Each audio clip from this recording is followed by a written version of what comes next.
Jay Crawford, Adam the Bull, Garrett Bush, Dustin Fox, Jason Lloyd, Tyvis Powell, plus, ba-da-da-da-da, you're loving him, Mikey McNuggets.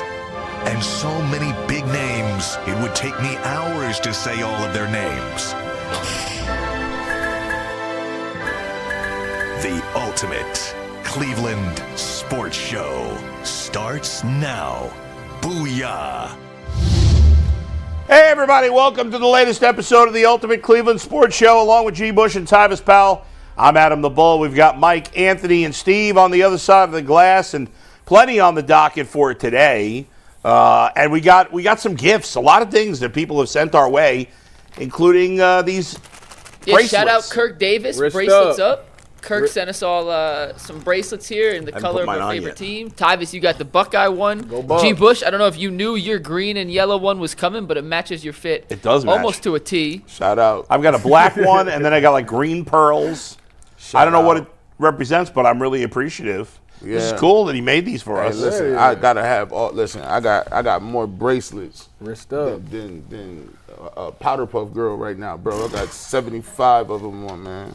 Shout out to you, like almost borderline Mr. T up here. Yeah, man. I had to bring. You gotta have three Jesus. Three kings. You know what I'm saying? Shout out to the three kings and the king. You know what I'm saying? That blasphemy. I went to the store just to get this. I bought Jesus pieces just cause. I want me a Jesus piece. You was tripping on my man LeBron. I had to let you know this the LeBron throwback. Like, you know what I'm saying? St. Vincent, St. Mary, bro. Yeah. That's the one that Drake got covered up. Yeah, so I just went, I'm not gonna get it tatted or nothing, but I just had to show support. You see how subliminally we go? I hear you. I had to go to the store and say that they was like, Sir, you want a LeBron jersey? I said, yeah man, my man Bull, he was tripping. They still selling them in Nah, store? you can't find this like this. No, he goes to special places. Yeah, special places. Only G. Bush inside scoops there. You know what I'm saying? But the bracelet look good though. The Bobcat it colors, does fit perfectly. It fits perfectly, man. Yeah, I'm feeling great, man. Mike, what else we got going on? I want to give a shout out. We got an email this morning. This is crazy. And we get emails all the time from fans, and we appreciate you guys sending in emails. Yeah. And we got one this morning. It was quite a long email. And I want to just read the last sentence of it. From a suffering Browns fan from Nairobi, Kenya. Wow. Signed Michael Gerba. Which, anytime we get stuff like this from outside of Ohio, it's cool. And then when you get it from outside the country, you're like, damn. YouTube has a pretty big reach. So shout out to Michael Gerba from Nairobi, Kenya, who is a daily UCSS listener. And we appreciate everyone for tuning in. It's 7 hours ahead in Nairobi. Jeez. So it's 7 p.m. right now, 6 p.m. right now in Nairobi. So shout out. What's his name, Mike? Michael Gerba. Gerba? Gerba. Yeah, I don't know. I wonder how he ended up in Nairobi. It doesn't sound like the name of a person born in Nairobi. I guess you never know. Send us an email. Let us know how he ended up in Nairobi. Yeah, I'm fascinated. We are fascinated by this. Yeah. I would like to go to Africa. Would you guys like to go? Anthony's been there. It's fun. I loved it there. Right. Didn't you go right around the time we started the show or just before that? No, I went in May of 2019. I spent 2 weeks in Lusaka, Zambia. You spent 2 weeks in Africa? I just want to see the wildlife. I might go and never come back. Shout out to the motherland. I won't lie. By the end of those 2 weeks, Ty, I did not want to come back. You know, listen, you know what's so crazy? You know how you do 23andMe and Ancestry.com? So I ain't doing that. So I did my joint. They gonna clone you for that. I did my joint types, and let me tell you this, man. So I was on there, and I got my results back. And you know what's crazy? Turns out that I'm from Africa. 100%? Is it 100%? You know, shout out to I'm like, no, it's like it's traces. It's 99. Like it's like 97%. I got like some Scottish or something. Really? Yeah. Like, does it tell you what percent, like what part of Africa you're from? So from the Ivory Coast, and then obviously from the Congo too. Why is that obvious? I mean, I feel like that's the cradle of civilization. That's where we all from, right? I guess so. Is that where we're all from? We all from Africa. You want to? No, I know we're all from Africa, but I didn't know specifically the Congo. You just an albino. You just a little lighter than us. Hey, we all got the same DNA. That's the right. Same genes. I have more Neanderthal than the average person. Yeah, man. That's not a surprise, right? Captain Caveman. Captain Caveman. Remember Captain Caveman? Captain Caveman! And son. And son. Well done. Well done. Tyvis, I know your dad's from Jamaica, right? Yeah. But is his family originally from there? I would imagine so. Jamaica. You ain't got no Jamaican accent, man? Come on, bro. Have we discussed if you've seen Cool Runnings? I told you no, I haven't. We asked him all the Jamaican-centric questions. I told you, and then I asked you, have you seen Shatas? Yeah. What's you that like, again? what's that? And that's the point. I forgot that. Refresh my memory one more time. Shatas is a Jamaican gangster movie. Yeah. Okay. I'm going to watch that. You got to watch Cool Runnings. It's a banger. Shatas. Shatas? Shottas. Yeah. We spell it a little different. You know Bull will watch it. Bull's on all the P's. You're going to know my dog, Mad Max. What's it on? Do you know? Like what streaming service? That I don't know. There's some movie. It's crazy. We pay for all these streaming services. At least I do. I know these guys do. You do, Mike. And yet there's still a lot of movies that you got to pay extra for. It's so bogus. It's on Tubi. Tubi. Tubi. You got to watch commercials. Tubi That's movie. annoying. All right, guys, before we dive in, Yeah. and before I tell you who's the presenting sponsor of today's show, we got some treats Yeah. on the Oh, show yeah, we set. do. Mally sent us another care package. Bull, what are you rocking with I got the today? pumpkin spice truffles. Everybody loves pumpkin this time of year, right? So what's a better combination if you like pumpkin and chocolate and Mally's? I mean, you're not going to get better than that. Right now, there you go. Right what do you now, got? for Halloween coming up, guys, what you really want to do, you really want to get this for your wives. Always celebrate Halloween, and you can do it in a romantic way. Right here, you can get these Mally's grapes right now, frozen grapes. You put them in the freezer. They're tremendous, premium chocolate. This thing melts in your mouth, and I'm going to tell you what, guys, if you want your wife to be happy, if you want your girlfriend to be happy, if you want the girl you just want to get happy, you get them these chocolates. You can get these right now. Go on the website. Find them at Mally's.com. That's right. And Tyvis, tell us about those. Tyvis has already eaten his box. Oh, yeah. Greedy. I'm sorry. They're delicious. I grew up on Mally's. Mally's chocolate strawberries, man. These is like the gift of all gifts. If your girl is mad at you or your significant other is mad at you, you come with a box of these. I promise you. They're going to take one bite and all is forgiven. I don't care what you did. They're going to forgive you in those minutes. Get the camera off me because I got to enjoy another one. They just that and good. that's the only one you can eat. Don't be eating it on the show. You know what I mean? I'm supposed to take them home. They might not make it. We appreciate Mally's. They are a proud sponsor of the Ultimate Cleveland Sports Show. And between the holidays, which are right around the corner, nothing says celebration like the perfect treat. And let's be real, finding that go-to gift or special indulgence for yourself can be overwhelming. Between generic options and mass-produced candy that just doesn't hit the same, it's easy to settle for less when all you want is something truly special. That's where Mally's chocolates come in, Cleveland's favorite chocolatier since 1935. And this year, they're celebrating 90 years of making Northeast Ohio's sweetest moments even sweeter. Their incredible selection covers everything from chocolate-covered pretzels to Buckeyes to Billy Bob's Malleos, pumpkin spice truffles, chocolate-covered grapes, chocolate-covered strawberries, you name it, they got it. Celebrate 90 years of Cleveland's sweetest tradition with Mally's chocolates. Visit one of their 18 Northeast Ohio locations or shop online at Malleys.com. That's MALLEYS.com. Taste the tradition. Taste Mally's. What is a Billy Bob, by the way? I never heard of those. I will look it up. I don't know, but I will get an I know answer. what everything else is, but I got to find out what a Billy Bob. Do you guys know what a Billy Bob is? No, Thornton. Billy Bob Thornton. And then Billy Bob from I was going to say the same thing. what was that football movie with the coach who's a real jerk, played by John Voight? No, I don't know. Billy Bob was the offensive line. Varsity Blues. Yeah, okay, that is right. Yes. No, I know Billy Bob. Billy Bob. I will figure out what Billy Bob is. What happened to that actor, by the way? Sorry, Mike. One figure it second. What happened to that actor who played Billy Bob? I mean, we haven't seen him in anything since. I got to see what he looked like because I haven't seen Varsity Blues in so long. Remember the girl in that gorgeous who wears the whipped cream bikini? Yeah. You remember that was scene? Crazy. She's now, all these years later, I had never seen her. She's now on that show Landman with Billy Bob Thornton. How about that? Brings it all the way around. 2 degrees of Billy Bob. It's crazy. Is crazy. That was fire, actually. Low key.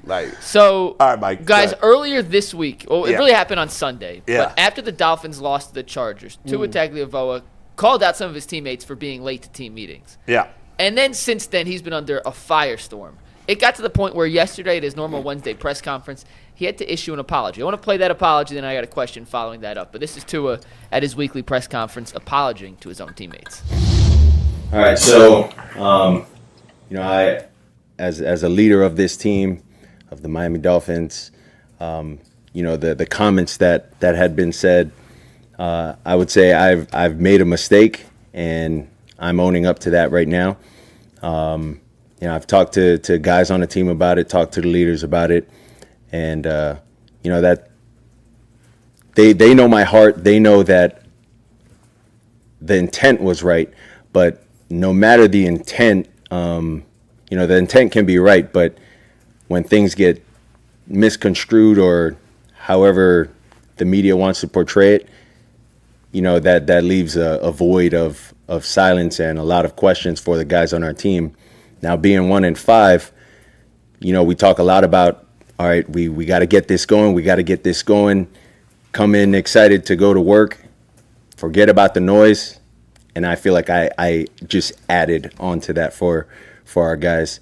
For myself, I got to look at myself as the leader, protecting the team. I don't feel like I did that to the best of my abilities. I felt like I let the emotions of the game get to me after the game. And, that's something that I can learn from as a leader on this team. And what happens in-house should be protected. And none of that should have gotten out. And so want to publicly apologize about that. Want to move forward. And now want to focus on the Cleveland Browns. So I want to ask you guys, and Tyvis, I want to start with you on this. When something like that happens inside a locker room gets out to the point where the quarterback, the face of the franchise, has to publicly apologize, do you think that ignites a team like Miami and the Browns will see the good version of Tua on Sunday? Or does this mean all hell's breaking loose inside the locker room, the ship is crumbling, it's sinking, and the Browns are going to get a bad version of Tua in this offense? Honestly, I think that the ship is sinking, and what's going to happen is the Browns could really jump on this early. I think right now the Dolphins are in that mindset of they need a spark. They need something to hold them going, to keep them motivated for this season. But if the Browns come out there and go 7-0, 14-0, you could watch this whole thing crumble right before your very eyes. I know they had the Tyreek Hill injury. When Tua said them comments, like the first thing I thought was, bro, you should have kept that in. That's some stuff you keep in the locker room. I get, you're trying to call people out, but like it makes the team look bad. It make you look bad because it's like, you the leader of the team and you calling a meeting and people not coming to the meeting that you called. That means that they don't respect you. So like that's what that means to me. And then it makes Mike McDaniel look bad because he's like, it's like he ain't got no control over what's going on. And players got to have player only meetings. Like he got no control over the whole thing. So the whole thing is on fire right now. And they looking for a little raindrop to like cool it off a little bit. And if they can find that against the Browns, maybe that could change the things. I'm not saying they're going to the playoffs by any means, but right now they want to be bad. Like in their mind, it's like the season's over with. The Browns can put the final nail in the coffin if they go out there and handle business. So I think that it's imperative that the Browns get off to a really good start in this game. Hey, man, look, man, I learned something today, man. I learned nobody on the Miami Dolphins could work on UCSS because if they was talking about people getting called out, we get called out on air. You come right on in. Hey, bro, where was you at? Hey, you was out of here. What are you doing? Tyvis, where you at? He in Trimble County. He ain't even up here yet. He ain't even here yet, right? So we Jay, shut up so somebody else can talk, will ya? Bull. Just stop. Listen, hey, I'm cutting your mic. See, up here, we live our lives right on reality TV, and I like it just like that. But here's the thing, though, Tua. You got to realize if you're not getting no wins and you're not nice, they know how they're going to roll with you. Yeah. You mid-sauce, you medium sauce. And I never understood why BW3 is so mild and medium sauce. It's the same thing. There is no temperature gauge in that. And that's what it's like to have two at quarterback. Mild, mid, who knows? It's like, like this just shows you when you call somebody up and you be like, oh, yeah, let's have a team meeting. When Tom Brady called people up, even the coaches show for players meetings. Players only. Assistant coaches got to show up too. Yeah. This guy called a meeting and it was nasty. Like, no, we're not showing up. Now, here's the problem. Tyvis is absolutely correct. They are ready to give up, Bull. They ready to fold the tents up. They don't like the quarterback. The coach is on the ropes. The Cleveland Browns should be smelling blood in the water. This is a game that Kevin Stefanski is supposed to be pulling out his best stuff. Yeah. All the stops to get them up out of here and get a victory. All right, a couple of quickies before I dive into this. Number one, Buffalo Wild Wings, maybe the worst wings I've ever had. Hey, you're right. I agree. You're right. I don't disagree with that. Right. You're right. The fact that we're all on the same page in this is amazing. I don't know they why. are terrible. They're not well done enough. I'm more of a Wingstop kind of guy. The flavor. Wingstop wings are fire. Yes. Let's be real. Wingstop has real wings. Listen, we had wings this weekend, or at least Mike and I don't know if you had any. Yeah, I had some of them wings. But we had wings at Sweet Pork Wilson's on Sunday. I mean, elite wings. Smoked kidding wings. me? They smoke them and do something else too. And if you want to go to a chain was for they wings, fried hard? Bro, they were smoked. they were. Smoked and I was fried. eating like a mental patient. They had so when you bit it, it crunched. Yeah, smoked and fried. Smoked and fried. And that's hard to do. If you have to go to a chain, this is a smaller chain, but like Boss Chicken and Beer, have you ever been there? I like those I've never too. been I like there. them wings. There's one out in Avon. There's one on the east side, or maybe not Avon. Maybe it's Bay Village. I can't remember, but their wings are really good. Am I the only person that don't like? We're gonna get back on track. I promise. Am I the only person that do not like dinosaur wings? I like baby chickens. Dinosaur wings? I don't like when people's wings you get them and it look like a turkey drumstick. I'm like, that's way too. That's you're talking about the whole bird. The wings too crazy. Let's do overtime on wings. Okay, so we'll get back to wings. I was going to move on from wings anyway, but all right. So first of all, I take issue with the way Mike said that Tua had to apologize. I give it. He wanted to apologize. I don't think anybody forced him to apologize. Do you? There was a lot of public pressure on Tua for calling his own teammates out. I don't know. I thought he was sincere in what he had to say. Listen, Tua's a mid-sauce quarterback. She's right. Uh-huh. But I give him credit. A lot of people are going to criticize him for what he said originally. We want players to be honest. We get pissed off because Kevin Stefanski says nothing. Right. He gives you nothing. I'm not going to kill Tua, and I'm not a big Tua guy, but I'm not going to kill him. He was pissed at least I know he cares. Right. Oh, right? yeah. If nothing else, I could say I know Tua cares because when the game was over, he was pissed.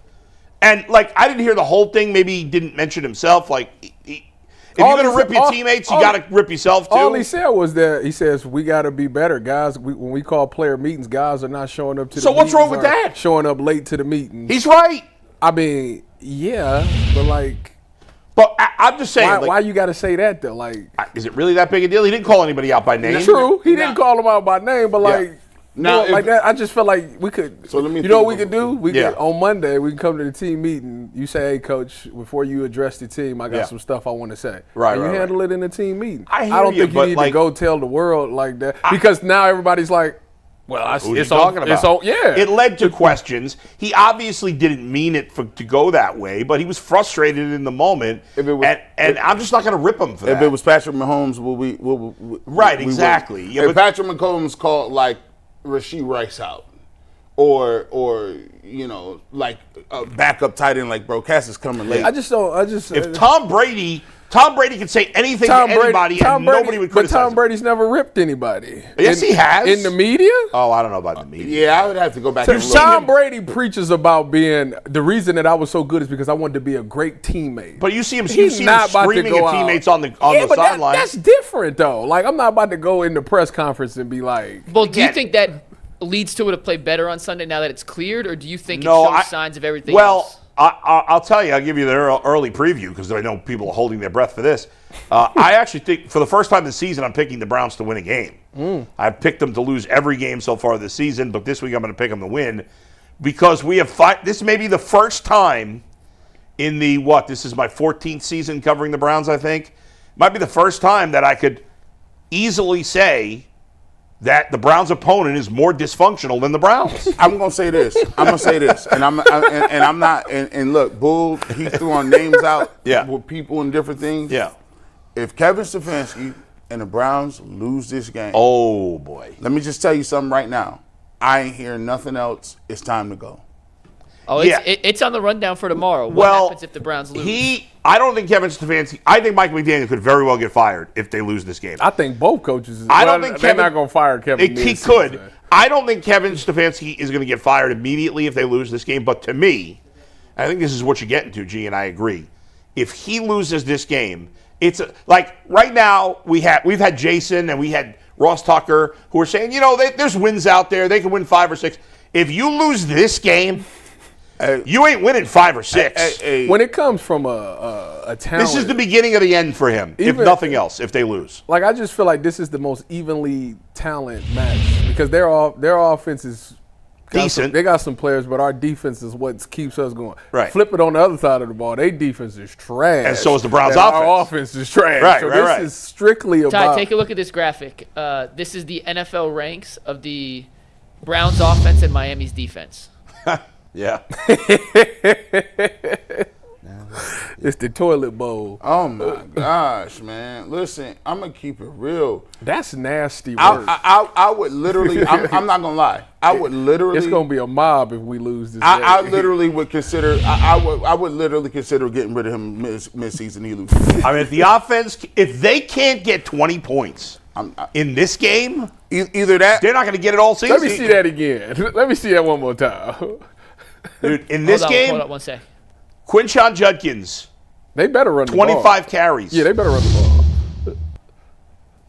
they last in giving up yards rushing. Oh yeah, they got to run. And let's be got clear. to run the ball. And let's be clear, man. Like I be hating when people be acting like the running game is like 2021 running game. Like we just run the ball because we got to. Me and Tyvis did a field breakdown yesterday, and every single route we looked at, we was like, is that a tight end or a receiver? That's a shame. And I said, yeah, we were like, yeah, that's Harold Fanning. Yeah, that's David Njoku. Blake, wait, what's the dude? Blake Whitehurst. Lionheart was out there. Right, yeah. And we're like, we're not running 12 or 13 personnel to try to confuse people. We're running it because we don't have receivers. That is correct.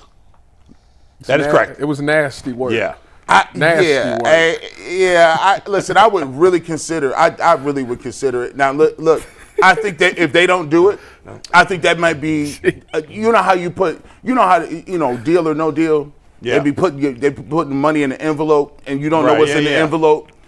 We know what's in the envelope. That envelope says we had to move on from Kevin Stefanski, even if it's not this at this moment after the game, but it will be on Black Friday. To me, if he loses, can I ask you a question, Bull, real quick? Yeah. In terms of how Stefanski handles this and McDaniels handles this, what would you do if I told you that AccuWeather is projecting up to 44-mile-per-hour winds on Sunday? I did see that. It's supposed to rain too. Oh, they Sunday. definitely running the ball. Run it on every play. Let's get the G. Bush Ohio University offense coming. Remember that game we played with Deshaun where it was like December? It was against the Saints. It was against the Saints. And he threw it like a million times. Yeah, I was looking like, bro, what are we doing? Run the ball. Hold on. No. So it's on record that they have messed it up before. Can I get that stat line from Deshaun Watson in that game? Hold on 1 sec. I got you. You know they're going to run the ball a lot. Because A-Chain is legit. I mean, he's really good. They're going to throw him swing passes. Yeah. They only got him and Waddle. That's it. Who else they got? Waller. He just scored every game. Oh, yeah, all right, the game against New Orleans. Isn't that wild? Back from retirement. What do you guys think Deshaun's stat line was, the game against New Orleans? I think he threw it 40 times, 42 times. No, he ain't terrible, though. No. 42. I'm going to say he probably went 12 for 25 Nope. for 147 yards. 19 for 39 for 77 40 yards. plus. Let me give you Andy Dalton's passing numbers, just so you have a reference. Andy Dalton went 8 for 15 for 92 yards. For how many 8 of yards? 15. And the Saints won, right? The Saints won Kamara 17-10. Kamara have a big game or something? Kamara had a good game, and Njoku dropped a touchdown late that would have tied it. I remember that. Deshaun's stat line, Yeah. 15 for 31 That's a shame. for 135 yards and a pick. Oh. And by the way, it was literally negative 30. Yeah, What was the running breakdown for the Browns? Chubb had 24 carries for 92 yards, and Hunt had 7 carries for 8 yards. All right, so they did run as much as it was 50-50, right? 34 rushes, 31 passes. All right, so they did actually but run New more Orleans, Rook, just for comparison, New Orleans had 41 rushes, 15 passes. Yeah, I mean, it should have been better. It should have been more close. Should have been like that game. Remember that game the Patriots and Bills played? Oh, yeah, the Patriots threw They like threw 5 the ball times. 3 times. Yeah, they ran the ball. Who was the quarterback that Mac year? Jones. Oh, it was Mac Jones? Yeah, that was crazy. Yeah. I want to see the Army triple option. This Let's game, go. it's going to Reverse be. pivot. The Browns don't even have a quarterback that can run. The weather going to be that bad, man. We get a chance to see It's what gonna be a Tua is fast in the game. weather. I mean, I guess I can't say he played at Oklahoma. He played at UCF. Who? Not Tua, but Dylan Gabriel. We get an opportunity. He's JV Tua though. Like he's like that. I feel like that's what He got Lefty. So we're gonna get a chance to see. This is gonna be crazy because now they're gonna be like, we can't catch his footballs anyway, and it's 40 mile an hour winds. A lot of tunnels. When's So the we're last gonna time do- 2 lefties played against each other? First time since 2007, I think I seen that. Really? This is the first time. I'll give you a little teaser of my stats for tomorrow. Mm-hmm. ESPN stole this stat from me. They actually quote tweeted me. Oh, It's the first time ever that two Wow, they Hawaiian actually gave you lefties. credit. congratulations! First time on your two Hawaiian success. lefties are ever starting a game against each other. 2 Hawaiian lefties. What, the 2007, the last time 2 lefties, who were the lefties? I think it's 2007. You know, Mike? Mark Look it up. I only have two Brunell hands. and Hold on. Michael Vick. Was that what it was? I don't know. I'm just Could guessing. be. It could be. Brunell still around in 2007? You ready for this? It was 2006. Oh, Yeah. 1 year off. Mike Vick was one of them. Yeah. I'll give you the team. See if you can guess the other lefty. The Buccaneers. Luke McCown. No. No, I don't think he was a lefty. Chris Sims. Yep. Yep. Chris That was Sims. Zac. Yep. Wow, that's a nice pull, Yep. Tyvis. You know. First never time in mind, 19 years a lefty versus lefty impressive. quarterback matchup. Chris Sims was a lefty, even though his dad was a righty. I guess it's not By- that by- It doesn't have anything to do with your By parents. the way, just put some respect on Andy Reid's name. His offense was crazy with McNabb. He goes and gets Michael Vick out of jail, Yeah. benches Had that Kevin, one big year. benches Kevin Cobb and makes him an God, MVP. Kevin Cobb. He was like, he pulled up to the prison. Yeah. Like, let me get Mike Vick right quick. And came back out, and he played one of the greatest seasons I've ever seen, headed by the game he played against the Washington former Redskins. And he came out there looking, Talking about when he threw that post to Deshaun Jackson. I was watching that live. And I he could said, still oh run. my God. And he could still run. And hit him in stride, too. Did you guys see the movie The Replacements, the football movie? Right. Shane Falco. Right. Shane Falco, Footsteps Falco. Who played at? Ohio State. That's right. But do you remember when they got the guy they get out of prison who plays linebacker? Yeah, Wilkerson. Yeah, Eric that was like Michael Vick. Yeah. Got him out of prison to help the Washington football team. All right, guys, we got Zac Jackson. It He's wasn't joining one. us remote today because he could not make it into studio. We're going to bring Zac in after a quick word from FanDuel. Guys, the NFL season is here. FanDuel has a new offer for new customers that you certainly don't want to miss. Right now, new customers can bet just $5 and get $300 in bonus bets if you win. That's right. Pick a bet, put down $5, and if it hits, you unlock $300 in bonus bets to use across the app. So what are you waiting for? Visit FanDuel.com/UCSS to download the FanDuel app today and get started. Zac, I got the first question for you because I need to make sure it gets asked. But Myles Garrett was not at the open portion of practice yesterday. He was listed as limited, which means he came out after media left. Is there any reason to be concerned about Myles Garrett moving forward? Do you have any idea why he wasn't out there at the first part of practice? Zero. It's the third time he's done it, and it's week 7. So when Myles wants a day off, Myles gets a day off. So they've listed him as elbow limited. Last time it was ankle. He took the full day off. So no. Generally, you don't worry about any injury report until Friday. Obviously, it is different with Myles Garrett, but he takes days off, and he's loud. Yeah, he needs to get back in the sack race, right, for this team to have any chance. But I would imagine – the fact that he didn't take the whole day off makes it even less concern, Mike. Zac, this may be, I said it may be the first time in the 14 years I've been covering the team that the Browns' opponent might actually be more dysfunctional than the Browns. Is this a first for you too? Well, I would, that's a contest we would have to really go in depth on, Bull, to know that. That's true. Miami's not very good, right? And why aren't they very good? The quarterback isn't very good. The offensive line isn't very good. The drafting hasn't been very good. Sound familiar? Right? Yes, So it just does. 2 years ago, they won 11 games and were in the playoffs and got swiftly bounced from the playoffs. Last year they weren't very good, but they still won 8 games. And then this year they haven't stopped the run. They haven't tackled anybody. They've been in games, but they faltered late last week. They got beat, with like 27 seconds left or something like that. So, they're a lot less scary team without Tyreek Hill. And clearly with Tua felt like he needed to address what went on. There's also a reason he felt like he needed to say what he said, right, to lead to addressing what went on. So this is a game the Browns have to win. And the Browns have to get to their simple formula, which is run the ball and play defense, one of which completely disappeared last week, right, and one of which I thought the defense played like a group that was really tired from the travel and had a starter traded at 11 o'clock last Wednesday night. Yep. Zach, when you look at these, obviously where both teams is at, and you look at these head coaches on both teams, is this one of those ones where the loser might lose their job on Monday? I think anytime you're asking that question, Tyvis, right, I think it's fair to ask. So I really don't believe that the Browns would fire the coach. And look, I think we all believed, except you, Tyvis, with your 9-win prediction, that they would be 1-5 right now. 8, and it's still in play. Don't do that. This guy. By the way, the most games the Browns have ever won since after starting 1-5 in a season is 5. Okay. Yeah. And the schedule says they can win that many. But when you look at the reality of the situation, they are playing for next year. You don't trade starters in early October if you aren't playing for next year, right? Regardless of the situation. So all that being said, and the numbers being what they are, it just looks bad. Last week was as pathetic as it's ever looked, right? Like to go in there and throw that many passes and have the Steelers look like they know where you're going every single time, right? Like it was bad. And to have the Steelers on offense just take 2 yards at a time because they knew they didn't need more than that, right? Except in certain situations. So if they lose this game and the offense gets flattened again, anything's on the table, but I don't think there's any intention of that. And I think the fact that we're talking about it, whether it's in mid-October or a month ago or 4 months ago, says it all. The Dolphins won 8 games last year and they're a dysfunctional mess. The Browns started last year with the most expensive roster in the history of the NFL, won 3 games, and this team so far is worse. True. Yeah, I guess, Zach, at what point, I get that, we talk about we want to identify and we want to evaluate.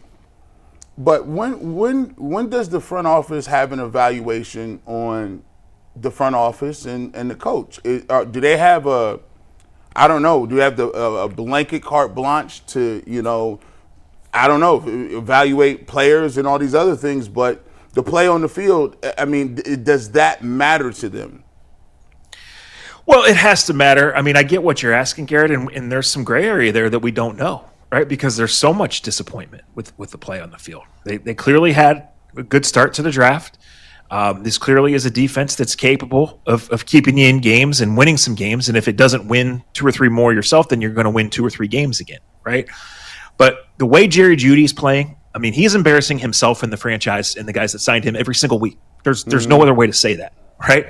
To drop the quarterback back 65 times last week, and the only reason that wasn't bloodier is because the Steelers kept committing penalty after penalty.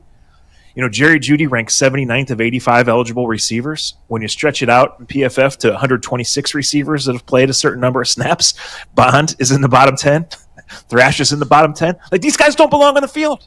Wow. And Njoku's not going to play this week, so it's going to be even worse. So, are you playing for the future? Sure. Does the reality of what you did in April and what you've shown in September show that? Sure.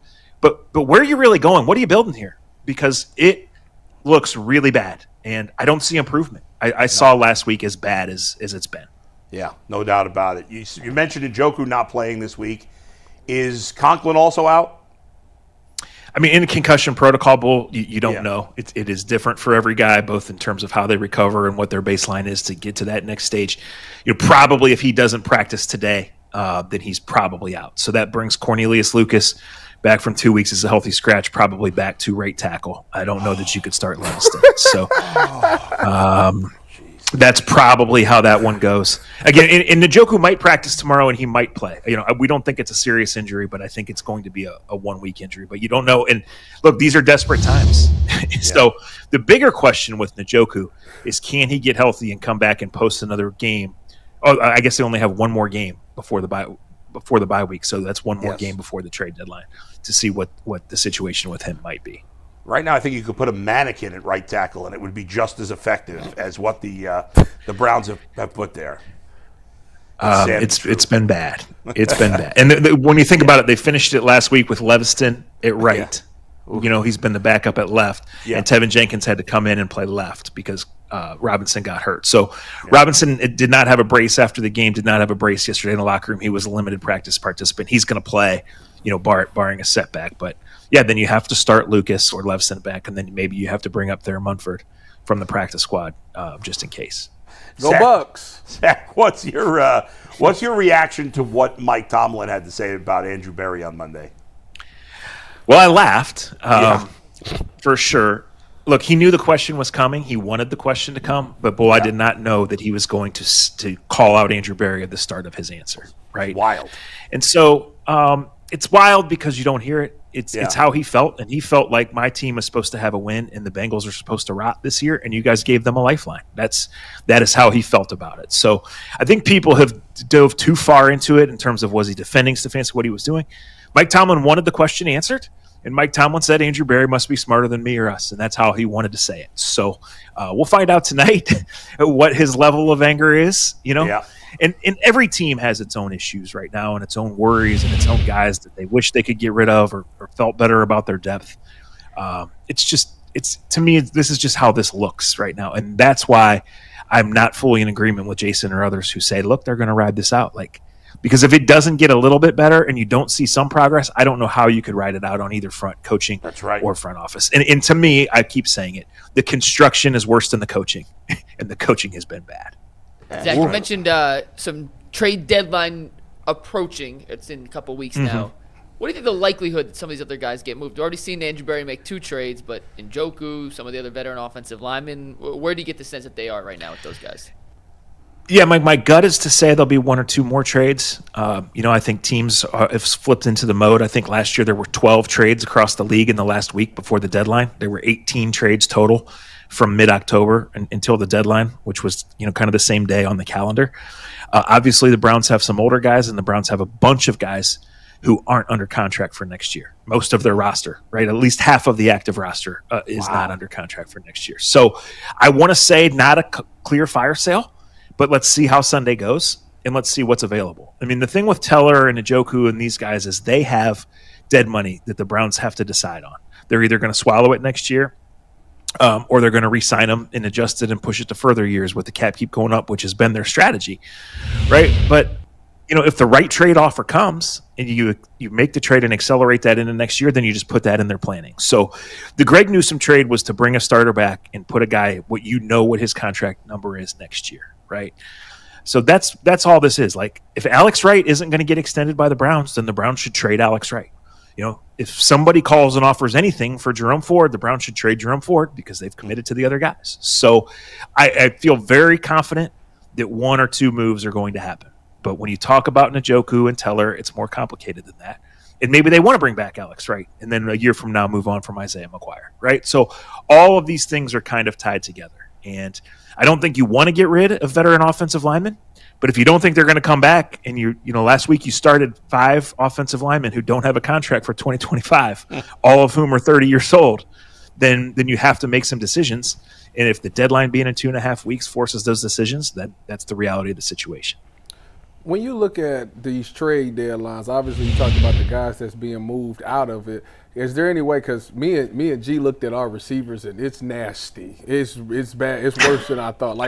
I thought it was bad, but when you go back and watch the all 22, it's even worse than you think. I seen there's people like Chris Olave's or Jalen Waddle. If we have any chance of even trying to get somebody like that to bring in this year, or is this something that we have to wait until they draft and all of those things? Do we have the cap room to handle it? Yeah, I think the easiest thing to do is look at the Tyson Campbell deal, right? Why did they see him? He fell out of favor in Jacksonville. He's a man-to-man corner. They're playing zone. I think the Browns are certainly looking at situations where guys have maybe fallen out and maybe are under contract. You would think that a veteran, just average at best wide receiver, would be a priority for this team just to stabilize things, just to catch the ball. and run to the right place. Like, does that ball bouncing off Isaiah Bond's helmet last week at the 2-yard line, like, does that sum up the season or what? Right. Yes, so it does. it could be and should be a priority, Tyvis. What's really available, I don't know. I mean, right, the big report was they're out shopping for an offensive tackle. Well, they found Cam Robinson. How's that going? Not great. Yeah. I just as you were talking, the receiver core is so nasty. I just got rid of Jamari Thrash for a backup tight end off the Giants. So I was like, yeah, you're right. It's really nasty work. Let me tell you this. Let me ask you this. Jason said something he said something earlier this year. He said this is a 2-year Deshaun Watson cleanse. Let me tell you something. When I seen them receivers last night and these offensive linemen, they don't need no cleanse. They need a complete colonoscopy. They need to get see your doctors. This is examinations, the male 45 and over examination, if you know what I mean. They need a complete. I'm like, this ain't 2 years, because I'm sitting here like I'm looking at the line, and we keep talking about these tackles. And I hate drafting linemen. Trust me, I'm the splash guy. I don't like no linemen, and I'm fat and big. I don't like that work. But if I would be hard pressed not to go into this draft and be like, hey, give me this tackle and that tackle at 2 in the top 15. And that, to me, that would be sacrilege a couple of years ago. But I'm tired of talking about the tackle stuff. They can't field a team if they're going to play like that with these guys. How long do you believe that this is going to take to get them back to a point where when they took over, they had Chubb 24 and Baker 25 and Denzel 24 and Myles? Well, how long is this going to take? Well, the quarterback thing's been going on since they cut Bernie in 1992, Garrett. So if you look at next year and you look at having the 3rd pick in the draft or the 5th pick in the draft, I mean, don't you have to take a tackle based on how it currently is, right? Yeah. You have to. I drive my 14-year-old to school every day, and every day he asks me, do you think the Browns can draft Carnell Tate? And I say no, because he doesn't play tackle or quarterback. Wow. Right? Man. So, this is a bad situation. And for them, look, Schlesinger's really good, and Graham, I think, is going to be a really solid pick. And the foundation of that all made sense, and Judkins is already good. But for them to not draft a tackle, so this is what's come on, right? You're obviously playing for next year. The rookies look good, but you're even as good as they look. Harold Fannin, right? I mean, he might get 12 targets this week with Njoku probably out. You're already saying, okay, that was good, but how in the world could you draft 2 running backs and 2 quarterbacks when this is your offensive line, right? And again, like, they're all older. They're all not under contract. Luke Whippler is under contract, but he's a backup. That's what he is. Some of them have dead money. And you have to address it multiple times in the draft, and for it to not be done, and for KT Leviston to be playing for you, it's malpractice. It just is. Yeah, and Zach, even on top of that, beyond the fact that they didn't draft any quarterbacks or any offensive linemen or wide receivers, they've shown no ability to, especially those 2 positions, wide receiver and offensive line. They've shown no ability when they have drafted them to evaluate quality talent at those positions. So even if they do draft them next year, if it's the same guys, I don't have a lot of faith they're going to get it right. Right. Zach Zenter's been active for 1 game on the worst offense Crazy. we've seen. Right. Yeah. So, that's bad. It's really, really bad. And so, look, maybe run blocking will help. We're looking at weather and wind, and obviously getting away from whatever last week's game plan was and giving it to Judkins. So maybe they'll just buckle down, and it'll be a vintage Bitonio and Teller game, and you really shouldn't need to get to even 18, which they haven't been able to, right? So maybe it'll be that. And we know that stadium can be its own weather system, and we know Quinshon Judkins should be fresh because he didn't play much last week. So we'll see what happens. Maybe you can get that temporary fix and maybe spin some confidence forward. But I completely understand what you're saying, Garrett, when you're like, look, you can't point forward at all and project anything with this offense, receiver, or quarterback without knowing some sort of comfort in the offensive line, and there's just none there right now. Yeah. You talk about the offensive line. I know you've seen Bill and Brian Callahan got relieved of their duties. What is the relationship between Kevin and Bill? I know I seen him say he talked to Brian. but he hasn't talked to Bill. Is it a chance that we could see them maybe coming to help this staff just for a little bit or something like that? I think a chance. I think it's probably rare in season. It happened with Hugh Jackson, and that was one of the most backwards things ever. If Bill stepped away, it was, he doesn't need the money, right? Maybe he wants to come in and help, but I don't know that Bill can actually play tackle. I think he can just coach them. So I would be surprised if it happens this season, Tyvis. Now, if Kevin Stefanski's the coach next year, and if Bill Callahan still wants to coach, maybe you can work something out. But they made the first assistant coaching hire they made was Mike Bloomgren, and because he got fired from his college job last year, that was done before the season even ended. So you invest in him and go. It's a fair talking point, and I would just say that's where we are, right? Like you're week 7 of the season, and you're talking about maybe could we bring back Bill Callahan? I'm not joking at you. I'm just saying that this is the situation because this offense has really been that bad. And week 13 last year is the last time they scored more than 17 points. Zach, you think Brian Callahan ends up back in Cincinnati in the offseason or no? If they're there, right? That's how the Bengals do it with that loyalty. But I don't know that group will be there. So that's the other thing. They might actually fire Zach Taylor? They might. That's the other thing with Tomlin. He certainly doesn't want Andrew Berry fired. He doesn't want Zach Taylor fired. Right. Right. Yeah. So, so that's what made those comments extra interesting. Yeah, no, that's true. I don't think he wants either of them fired because Zach Taylor stinks. And so does Andrew Berry. All right, Zach, we appreciate it. As always, man, we'll talk to you again soon. Well, I'll talk to you on my podcast tomorrow, but we'll talk to you later. Yep. I'll see you guys next Thursday. I'll be back in. Yep. Thank you, guys. Sounds good. Thanks, Zach. Awesome. That is Zac Jackson from The Athletic. We're going to try getting some super chats in between topics. Real quick, we got 2 related to what Zach had to say. Chris Lowry said, trade all the line for picks in next year's draft and draft 5 linemen. Bring back Callahan. He's the lineman whisperer. And Dragon the Abandoner says, everyone recognizes the offensive roster is bad. They failed to execute and can't even catch passes, but somehow it's Kevin's fault when our offensive line would be other teams' practice squad players.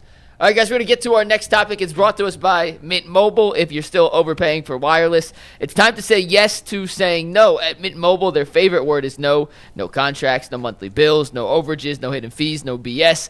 I said yes to making the switch and getting premium wireless for just $15 a month. Mint makes it simple. All plans come with high-speed data and unlimited talk and text delivered on the nation's largest 5G network. You can even bring your own phone and keep your same phone number and contacts. If you're ready to say yes to saying no, then make the switch to Mint Mobile at mintmobile.com/LockedOnNFL. That is mintmobile.com/LockedOnNFL. All right, guys, ESPN put out its first way too early mock draft for 2026. This is Jordan Reed who specifically put it out, and the Browns in this situation had the number 3 and the number 25 overall pick. I'm going to give you the top 10, then I'll tell you who they drafted at number 25, but then I'm curious if way too early, keep in mind this is way too early, if you think this would be a draft that could reinvigorate the Browns fan base. So here's how the top 10 looked according to ESPN's Jordan Reed. Fernando Mendoza, first off the board, the Indiana quarterback, went to the Jets. Reuben Bain went to Baltimore with the 2nd pick. The Browns had the 3rd pick. They took another Oregon quarterback, Dante Moore, who was born in East Cleveland. Kendrick Falk, the defensive end, ended up going to Tennessee. And Caleb Downs, the Ohio State safety, went to Miami at number 5. Go 6 Bucks. through 10, real quick. Arvell Reese, the Ohio State linebacker, going number 6. Go Jordan Bucks. Tyson, the receiver, the brother of Cavs guard Jalen Tyson, going number 7 to the Giants. Spencer Fano, an offensive tackle, going to Arizona. Lenora Sellers, a South Carolina quarterback, going to Vegas. And Peter Woods, going number 10, the defensive lineman, to the Bengals. At 25, they had the Cleveland Browns drafting Carnell Tate, the wide receiver from Bucks. Ohio State. So they get a quarterback from Oregon, a receiver from Ohio State, Dante Moore, and Carnell Tate. Gee, would a draft like that satisfy you in terms of what the Browns need to address in terms of their offensive woes? Hell no.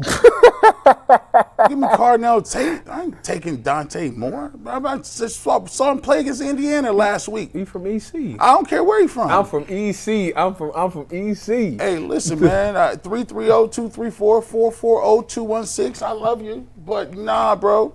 Under no circumstances, bro. You got the upgraded to the supercomputer. I'm like, look. I know. I get it. I understand. Y'all be looking for that hero so often. You guys, we just talked about you ain't got no offensive lineman, not one, not zero. And you talk about I'm about to get another quarterback and we're going to have another quarterback competition? What the heck? No. And I don't even think he that nice, to be honest with you. He's a decent player. He decent. He ain't nothing. Excuse me. He's a good player. He's okay. Big Ten Network type of say he's a decent player. Go Ducks. So look, when I watch it, when I see him play, and you go watch his film, he's nice in the system. He's mobile. He has a nice solid arm. He's cool for what it is. But the problem is this, man. This is the problem with this draft. We started off. It was Arch Manning. Yep. Then it was Garrett Nussmeier. Yep. Then we moved them post and we get Cade Klubnik is in there. Yeah. He was projected. Now Lenore Sellers was in there. Yeah. That's 4 right there. Then we done moved down. Mendoza is the hot name now. So we got him and Dante Moore. That just goes to show you that ain't no difference and there ain't no space in between these dudes. This quarterback class in 26 going to have 7, 8 dudes, and the Browns are going to, if they take a quarterback, they're going to have to close their eyes and be like, this is our guy. Mock drafts are one of the most fun things in sports and one of the worst things in sports. Because, again, people, I love when people say, no, I don't judge my analysis of a draft based on mock drafts. You do. Yeah, and the people that say they don't, those are the people that most egregiously do, 100%, because most of us don't have the appropriate information. I was talking with Sean King yesterday, and although Sean has a blind spot for Jameis Winston, when he talks about any other quarterback, I completely trust him. It is crazy. He's so anybody but Jameis Winston, I trust off on him. Jameis. Everyone else, he's been spot on. Yeah, he's great. So you on the John Mateer? No. So I asked him about. Oh, he was the flavor of the week a couple weeks ago too. I asked him about the two quarterbacks that are mocked. Mendoza and Dante Moore? And he basically laughed at both of those guys. He's like, no, those guys. So Moore's super young. Yeah. He's a redshirt sophomore. He's got I think now 10, 11 career starts. I'm about to Mendoza's say. been around. Yeah. He can still come back He next didn't year, like too. either of those guys. By the way, he said that he knew Arch Manning was not going to be any good this year. He says Arch Manning's going to be better next year. He thinks he's a Josh Allen type of prospect where he needs more time. But he's not ready to be in the NFL, and so he's not going to be drafted this year. That's his opinion. It was wild to even mention him to start with. He had 2 games Because he hadn't played. 2 games. Right, and people put him there because of his last name, and now everybody wants to kill him, and we'll see what happens in the future. But the 2 guys he mentioned to me is Beck. Carson Beck. And he loves the kid from Alabama whose name is Ty Simpson. That's who I was going Now, he with. admitted, he said, listen, it's early. It's too early in the process. But he's very high on Ty Simpson. Yeah, me too. On my radio show down in Columbus, we did our mid-season Heisman. If the season end today, who would the Heisman? I said Ty Simpson. Ty Simpson got 16 touchdowns, 1 pick, 16. And that was after a disastrous opening game, right? Yeah, he played fine in the opener. Everybody wrote him off after him. the opener because they lost the game. But he's been if his last name was Manning, he'd be front runner at a Heisman. It wouldn't. Well, even be guess close. where this mock has Ty Simpson going? Where? Just take a guess. Second round. No. 30 in the first. Only a first 20, round. 25th. To the Steelers. Number 30 to the Steelers. Man. What are his measurables? Ty Simpson? Yeah. According to ESPN, he's listed at 6'3", 215. That's a good size. Good size. Quality size. To answer the Is he question, athletic? More than he gets credit for. Yeah. To answer this question, though, the first pick of the draft for the Browns will be a tackle, no matter what. No, you're out of your mind. It will be. It'll be a tackle. I personally, if I was picking, I'd take a tackle and a wide receiver. That would be my first round pick. I'm not. So if they got real quick, Travis, they're taking a quarterback. They shouldn't. Most likely. They shouldn't. Ty, I want maybe to they follow up shouldn't, on that but though. they probably will. Ty, Carnell Tate at 25. Oh yeah. Is that a home run for the Browns? Go If Bucks. that is what actually, take out the Buckeye part of it. You watch him on can't. Honestly, Carnell Tate is one of those wide receivers. He's like a Mecca. He does everything right. If you actually watch Carnell play, like he plays the game like a pro. Like you know how in college you only need 1 foot. When he takes that extra step to do the 2 foot thing, like he is already a pro. If actually coming into Ohio State, he already carried himself like a pro. So to me, he will be fine. The reason that he don't got all the stats and all the other stuff is because he's overshadowed by Jeremiah Smith. But he is as good as a wide receiver as anybody in this country. I mean, the dude is fast. The dude runs really good routes. Every now and again, he had a drop, but it ain't like, we ain't talking Jerry Jeudy type stuff. It was like last year he had a drop every now and again. But for the most part, he's very consistent, got great control over his body when he goes up in the air. I think he'll be a really good player in the NFL. Man, listen. And that's biases aside. Let me just tell you this. Let me just keep it a buck with you. Let me just keep it a buck. These dudes don't look like Shedeur Sanders did in his last year of college football. That's the reason why I don't want to take a quarterback. This is wild. I don't want to take a quarterback. They are not good, and you're searching. If you gave Shedeur Sanders numbers to any of these dudes, they would have said the numbers don't. No. I watched. Numbers. I looked. You think he's better than the quarterback at Alabama? Yes. Okay. I looked. I seen with no offense, Travis Hunter, no lineman. I seen him put up crazy numbers. You got to understand something. It's even ludicrous to even talk about a quarterback. We just sat here and talked to Zac Jackson about how they don't have a lineman signed. Now, you're going to get one of these dudes. By the way, Mendoza was playing in California and wasn't good 3 years ago, 2 years ago. He was fine. He was okay, mid-sauce. Now, let me just tell you this. Yeah. The fact that this is the thing that gets me. People, when you say Shedeur Sanders, they'll be like, did you see him play? No, I didn't watch him. But yet still, they'll come to these dudes, and you say somebody will say they didn't see Shedeur play? Oh yeah, they say it all. What the heck they talking about? I trust the people. I trust the guy. Oh, well, no. You done disqualified yourself. If you can't see and you didn't, I done watched all of these games, and you tell me that these guys that they're mentioning don't have the body of work. They don't have the accuracy. They do not have the game tape. And now that we sit here, he's in the league. These are the same people that told you what Sean King said. Jackson Dart is proving something, right? But yet and still, are you going to say that these dudes in that's playing right now is better than Jackson Dart that's in college? These dudes are struggling against. I seen little Norris Arrow struggle against South Carolina State. That's an HBCU team. The best quarterbacks are not always the best ones in college. Hey, We've listen. seen that, Hey, right? Josh Allen's numbers. Josh Allen stunk in college. Here's the thing. The reality of the situation, Yeah. what I'm saying is, we elevating these quarterbacks. We elevating them because you think you want one. It's a difference between needing one and wanting one. I don't know. I'm not elevating them. I don't know. I don't know enough about them. I'm asking other people. We're not talking about you specifically. I'm saying the conversation around quarterback. Okay, but you're telling me you think there's no chance that any of these guys are going to be better than Shedeur Sanders? That's not what we said. What he's saying Yeah. is the way you should take this offseason is you have two quarterbacks right now, in Dillon Gabriel and Shedeur Sanders, one that you haven't even seen. The bigger problem is, because we watched tape yesterday, the bigger problem is it's not really all on the quarterback. It's the people that's around the quarterback. So you need to take this year to build up everything else. And then find out if Dillon is good or find out if Shedeur is good. But right now you can't tell because they're just don't have it. But they don't have nothing you know to go how this to. works? I get what you're saying. If they're convinced I get that the next great quarterback, you may not be. Okay, but if they're convinced that the next great then they're going to quarterback take him, yes, is in that draft, then they're going to take him. But we agree that that's what they do. But there's a lot of incompetent people that think a lot of stuff. Absolutely. And so my thing is, if you was gonna, this is the catch-22. If you felt this way, right? You took two running backs and two quarterbacks.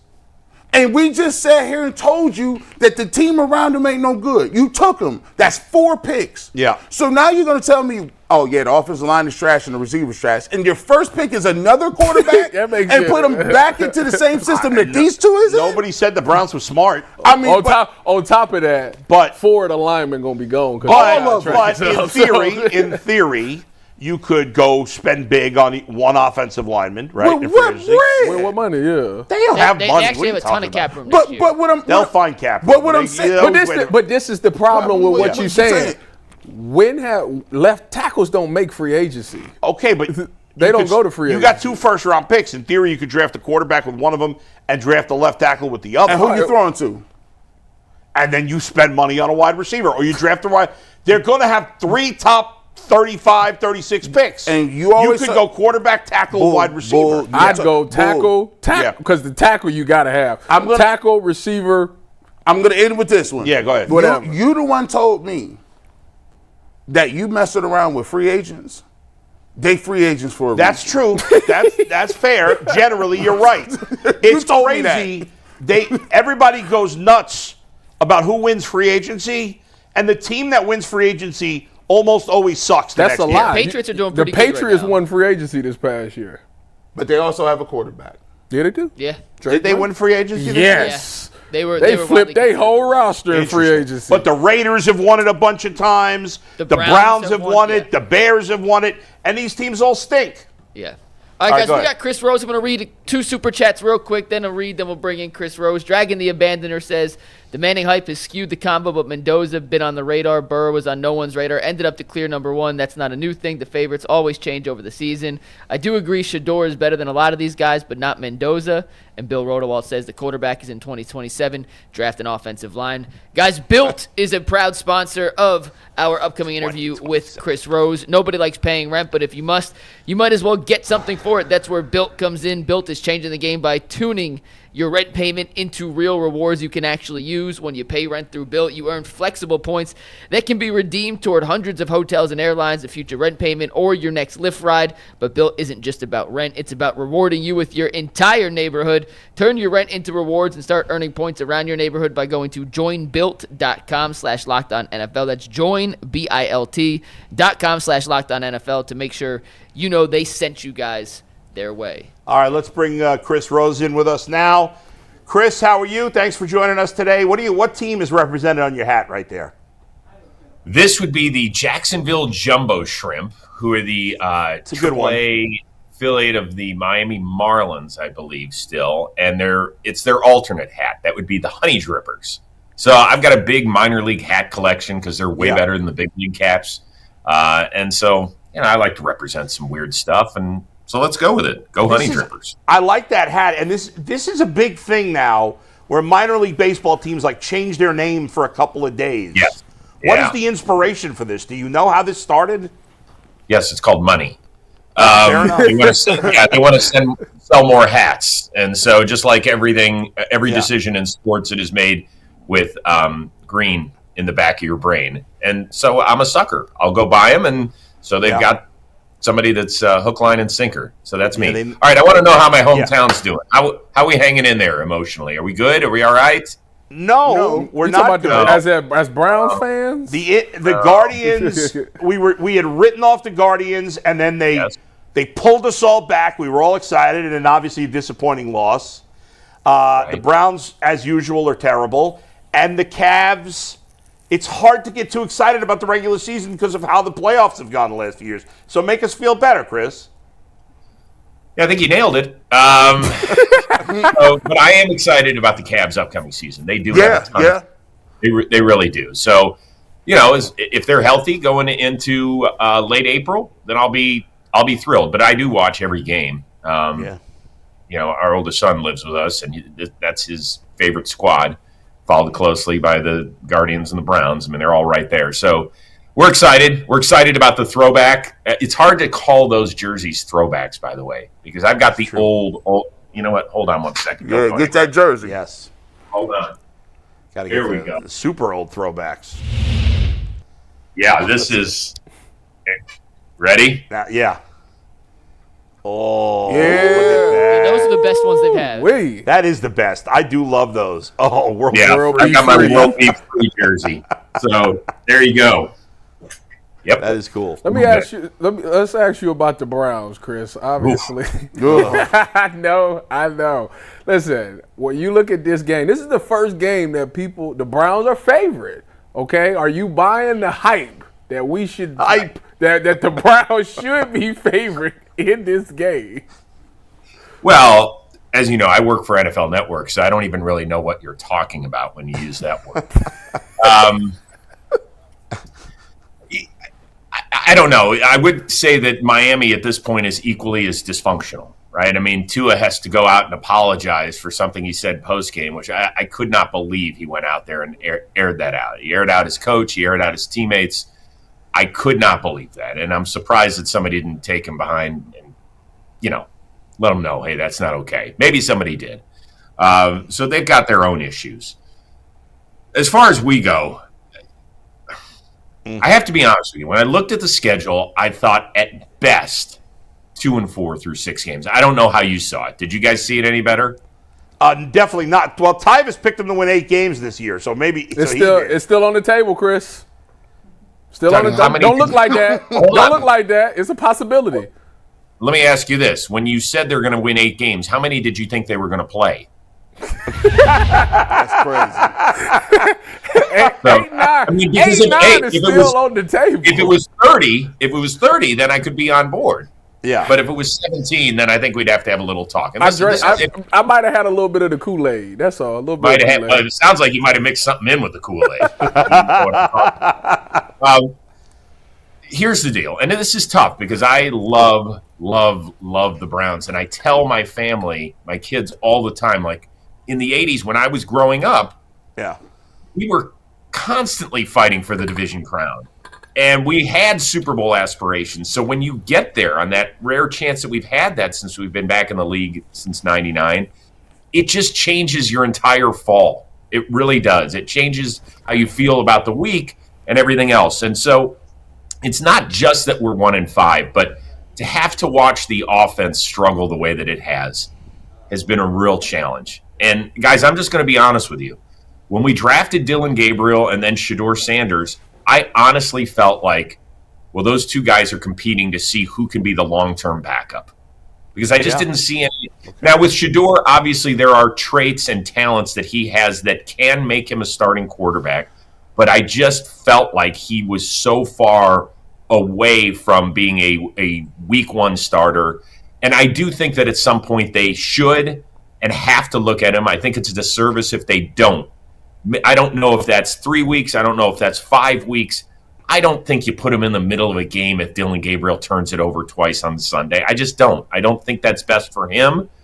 Do I think that he can improve the team? I don't know how much more. I mean, guys, the wide receivers, if you go look at the film, they can't get open. When they do get open, they drop it.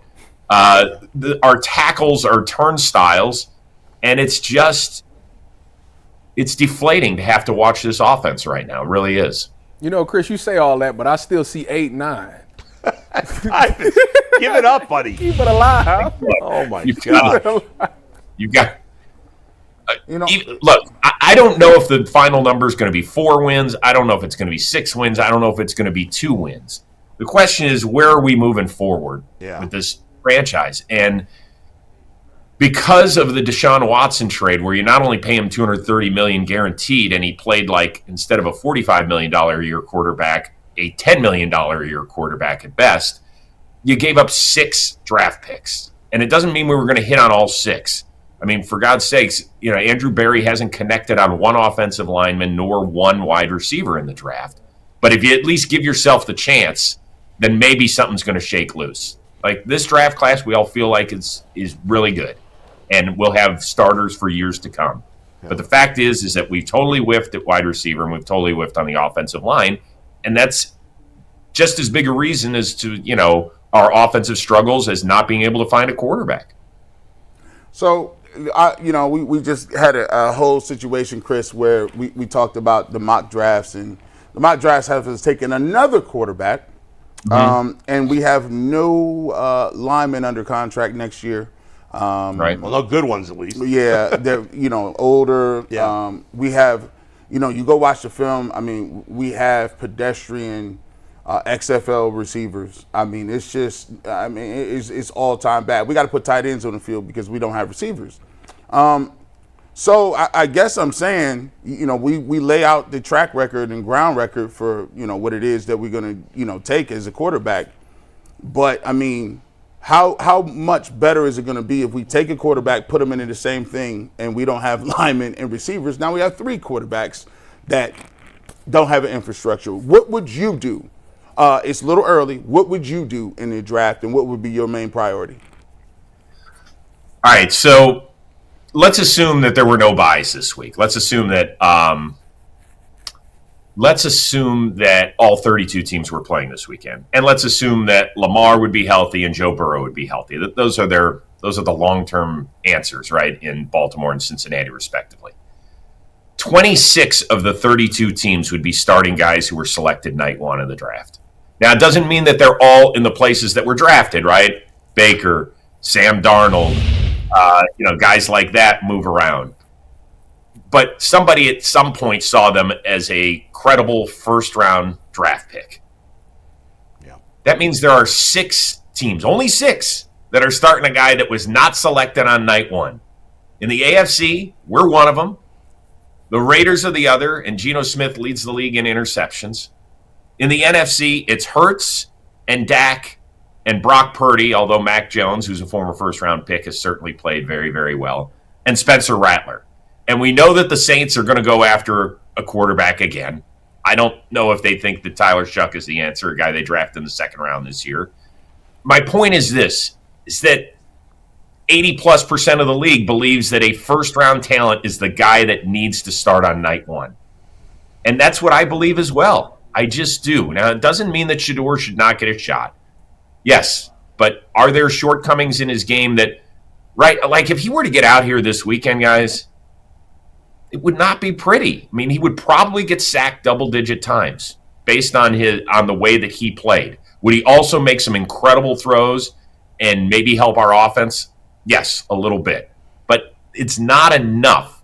He doesn't have superpowers, in my opinion, that would be enough to help this offense where it stands right now. Well, let me give you a little pushback. I mean, Dylan Gabriel got sacked 6 times. So we're saying that, I mean 6, 7. I mean, I push back on the premise that Shedeur Sanders would be visibly 10 times worse and get sacked 12 times. I didn't say he would be 10 times worse. I said that he has shortcomings. One of his shortcomings is, if you study when guys come out of college, if they get sacked a lot, they get sacked in the NFL. My buddy Greg Cosell is the one that turned that on to all of us, and he's the guy that studies as much tape as anyone. He said Caleb Williams got sacked a ton when he was in college. What happened last year? He led the league by a lot in terms of getting sacked. And I'm not saying that guys can't learn to get better, but that's what would happen. Shedeur would also make plays. Now, like I told you, I didn't see either of these guys as the savior. When Gabriel got drafted in the 3rd and Shedeur gets drafted in the 5th, how many people said, look at this, we are going to find our quarterback and we're going to be able to not have to spend a first-rounder next year on the quarterback? Well, I think we're going to have to, guys. Wouldn't you be more surprised if Shedeur played and changed your mind to thinking of we don't have to draft a quarterback than the other way around? Wouldn't you be more surprised? Well, no, my evaluation was I had him as a higher draft pick than in round 5. I had him at worst a 2nd or 3rd round pick. Right. So in my mind, from seeing him play, that's where I would have had him at. And that's perfectly fine. I think most people, even the people who were down on Shedeur, didn't have him falling out of Friday. I mean, I was working the pre-draft show on Friday, and David Carr was one of our analysts, and he said, Chris, I don't think he's going tonight. I said, you've got to be nuts, David. There's no way that Shedeur Sanders is not getting drafted. We were talking about him, yes, maybe sliding out of the top 10, but then somebody's going to make a play for him if he's available around 20 or 25. If he gets past the Steelers, somebody's going to move up and draft him night one. Well, it didn't happen. Giants traded up. We thought maybe that was going to be it. They go with Jackson Dart. And then we said, listen, look at all these quarterback-needy teams still at the top of the 2nd round, and nobody went after him. The Saints went a different direction. Other teams went different directions. And then we get to day 3, and he's still available. So we can sit here and we can have the discussion over again as to why he fell. And if people harbored ill will toward him and his family, I personally don't think that's it, because I know the NFL, I mean, they would do anything to get their hands on talented players. And if they think that you can help, and particularly at this position, like, to me, the national narrative that the Browns are intentionally screwing Shedeur Sanders is so, if you say it out loud, it just cannot make sense.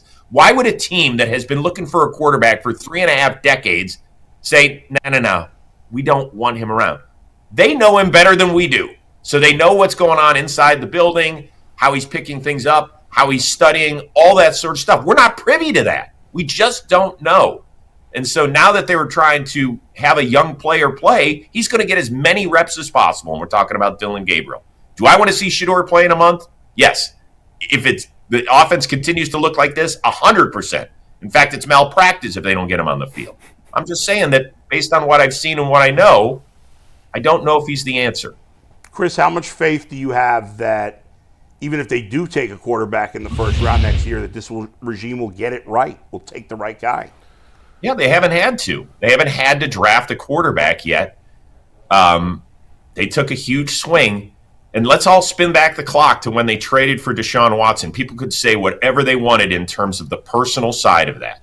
And we all had our opinions about it. And but the one area where we weren't concerned was his talent.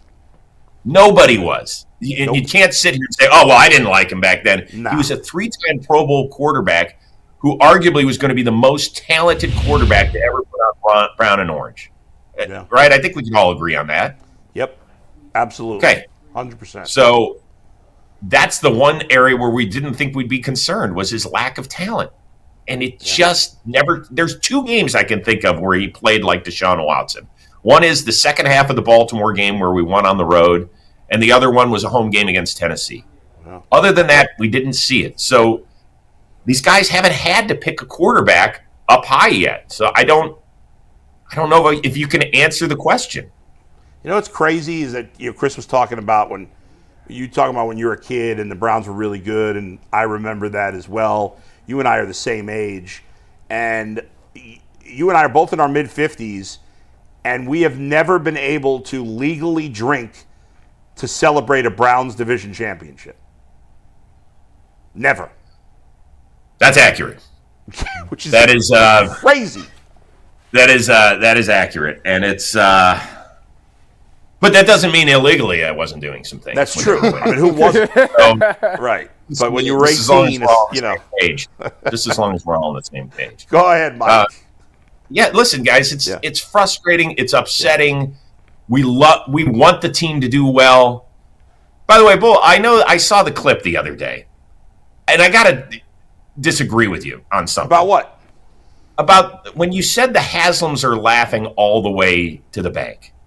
Yeah. They're not laughing. Do you really think that they feel good about the situation they're in? No, I don't think they feel good. I think they want to win, but the fans are being suckered because they weren't trying to win this year.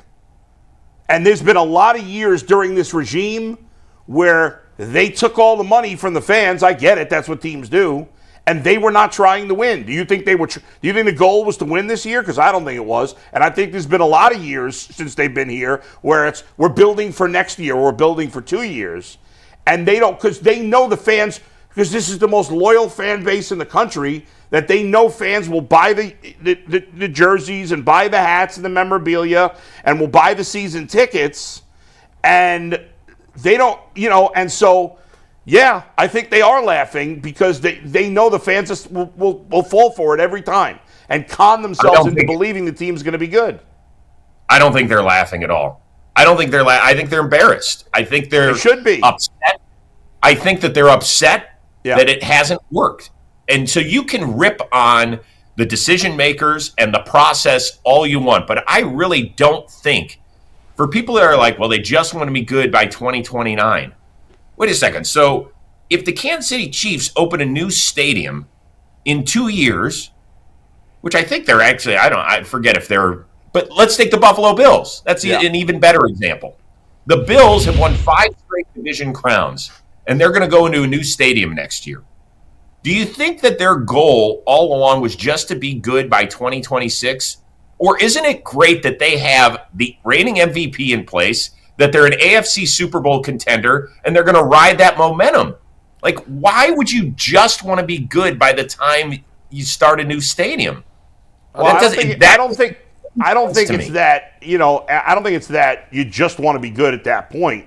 But it feels like that's a bigger priority, their new stadium, and making sure they're good then, more importantly than now. But they can't win now because of all the mistakes they've made.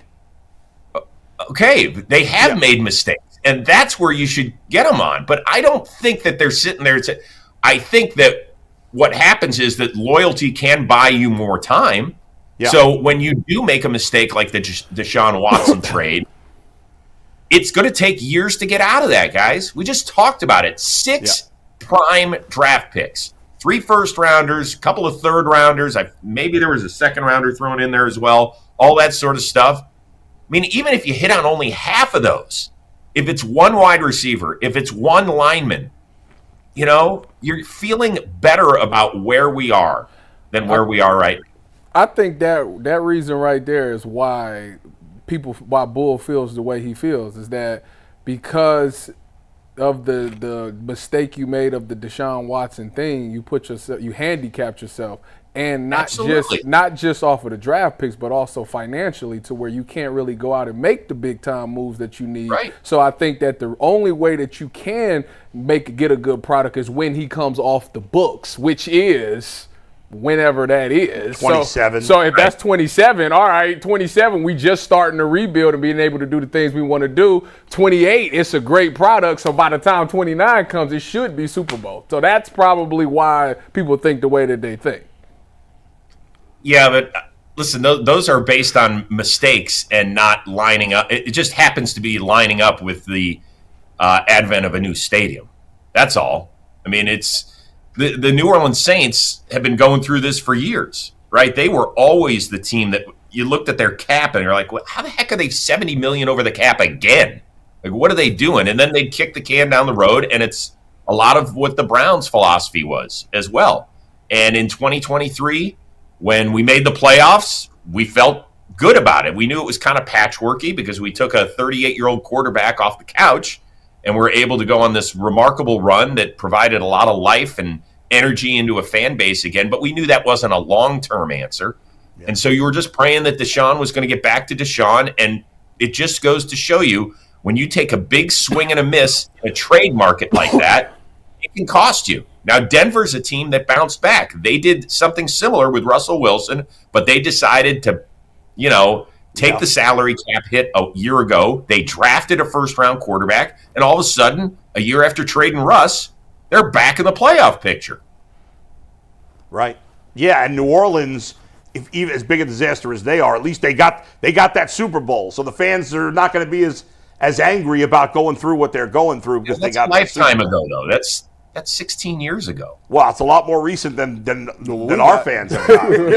I know, but you know that once fans get over a certain time span, they're not like, well, we won one 16 years ago. They can say, well, we'll always have that, but it doesn't make up for the product today. I will say, Chris, last thing, because I know we got to go, but I will say, you probably don't know this, and it's painful maybe for you, but I am a Cubs fan, right? And okay. So obviously I still want them to win, but when they've lost it, like when they lost in the playoffs this year, I was disappointed. And maybe it's because I'm older. I don't know what it is, but it wasn't as heartbreaking as when they had lost before 2016. For me, at least. Yeah, I guess so. But like for me, as a lifelong Guardians fan, this year's loss to Detroit didn't hurt me because I knew the team wasn't that good. That's fair. I think it's just a question of perspective and where you sit. We always want our teams to win. Like I'll be crushed if the Cavs don't win the NBA Finals because I think they're good enough to win the NBA Finals. Yeah. When the Guardians made the playoffs, I wanted us to beat Detroit. I really did. But I didn't think there was any way we could win the World Series the minute we got in. Now there have been years where I did. Yes. And I was crushed in 2017. Yes. I didn't think 2016's team had a chance because of the pitching injuries going in, and then when we make it to the games. Yeah. For God's sakes, you're going to make me go see a therapist twice this week. I apologize. And let me just say that my general point about the Haslams were that they don't really care about the fans. Not that they don't want to win. Obviously, they want to win, but they don't know what they're doing. And I'm just caught up in it. I'm like angry that public money is going into stadiums, even though I go. Yeah. And that stuff just bothers me when we have half the city that's in poverty. And so I'm very bitter about ownership, and I don't like ownership, and I don't like that the son-in-law is a big shot in the front office, and the whole thing bothers me. And so maybe I didn't voice it perfectly, my criticism of Haslam, but the general point stands is that he doesn't care about the fans, and I believe most owners don't. Well, see, I don't think that's fair. They have a business to run, and so they're going to run. Now, you can gripe all you want about how they've run their business, and the fact is that it hasn't gotten done on the field. Right. And that is the end all be all. Now, if we're going to sit here and talk about stadium issues and where we should be putting money instead of stadiums, this has been going on. This is nothing new. I know. This has been going on across the country for decades and decades, ever since this first became a thing. So that area is nothing new and is not distinct to the Haslam family. Sure. But I do think you're wrong. I do think they care about the fans. For God's sakes, you know this, Bull, and you've made this point. Which ownership group has put the most money toward a team over a 3-year span in the history of the sport? Yeah, they have. The Haslams. Now, if they didn't care about the product, and if they didn't care about supplying a winner to the city of Cleveland, why would they do it? Now, once again, we can criticize the Browns for not getting it done. But I don't think you can criticize them for not wanting to get it done. So Mike Brown don't care about the Bengals. I don't like Mike Brown at all. I hate Mike Brown. Can't stand him. No, but I mean, and let's be honest here. Most fans don't like their ownership. Yeah. They don't like their offensive coordinators. Yep. And they don't like their baseball managers because they take their pitchers out too early. Yeah. That's just, to me, that's general consensus with sports. All right, where's Kyle Tucker playing next year? Somewhere that will pay him a total contract that starts with a 4. I don't know where that is yet. Okay. I'll figure it out. Not Cleveland. Philadelphia. I'm going to say Philadelphia. The Padres. We'll see. Padres. Oof, man. Yeah. Okay. Thanks, Chris. We appreciate it. That is Guys, Chris Rose. What's up, Chris? Damn, cut him right off. No, Chris, I have one more thing. Chris, what was you saying? Thank you. I appreciate it. We will see Shador by the middle of November is my prediction. Okay. I would say probably around week 11 or somewhere around there. All right. All I need is 5 games. There you go. That is we got to see him in there at some point. Chris, Thanks, we appreciate you, man. Thank you so much. All right, guys, we got to get to No Fence Riders. It's brought to us by Mazda for those who believe it's not just about playing the game. It's about redefining it because these moments do more than win. They push what's possible, reminding us to go that extra yard, shift into that extra gear, and keep the game moving forward. When you follow what moves you, the unexpected is only the beginning, and just like there's more to every highlight, there's more to every Mazda. Mazda, move and be moved. All right, guys, time for a little No Fence Riders, Browns versus Dolphins edition. Only one of these was one-sided. The other 5, all very close.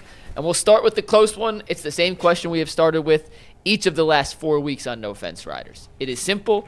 It is to the point. Will the Browns score more than 17 points? You said most of these are one-sided, Mike? No, most of these are not. Only one is one-sided. This is the one-sided one. No, this is not one-sided. This what? Is, Jason said yes, didn't he?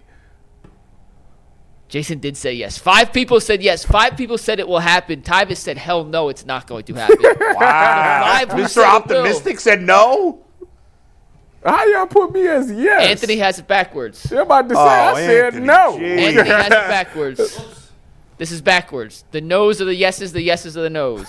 Yeah. So you said yes? So look, this is why, bro. This is Boy, you said yes? Yeah, you believe that? Like, this is why it ain't happening until I see it happen. For everybody that be talking about, oh my goodness, G. Bush is hating, they actually gonna get over 17 points this week. And you know why? They're going to run the ball. Yes. But the weather going to mess up everything. Yes. So the game going to go by faster. They're going to get 17. So they're not going to get a chance to get to 21. But Quinshon Judkins is going to break a very long run, which gets you already 7 early. Okay. All you got to do is get 10 points. So both teams is going to possess the ball one time each quarter because it's going to be 7 and 8 minute drive. I think this could be a game where both running backs have more rushing yards than the quarterbacks have passing yards. And does that change after seeing the weather report for this weekend, or is that confirm what you? Probably what you gonna said happen. beforehand? No, the weather report makes it more likely. No, that's what I'm saying. Did it either confirm or change? But I look at the I'm surprised you didn't say yes because you're the one who has been most optimistic about Dolphins' this team. defense ain't good. Dolphins are the worst. If they can't, let me tell you something. If they can't score more than 17 against the Dolphins, I don't know if they can do it all year. I'm with you. How about this? I'm not even picking the Buckeyes to beat the team up north until I see it happen. I'm not picking it. Hey, listen, I respect that, but I'm gonna tell you this puts more onus on it. If I done picked you to get these points and you don't get points against this team, my hands is up. I'm done. It's the worst defense in football. We need a viral headline. Former Buckeye Tyvis Powell says, "Not me," in terms of the Bucks and picking the Bucks to beat Michigan.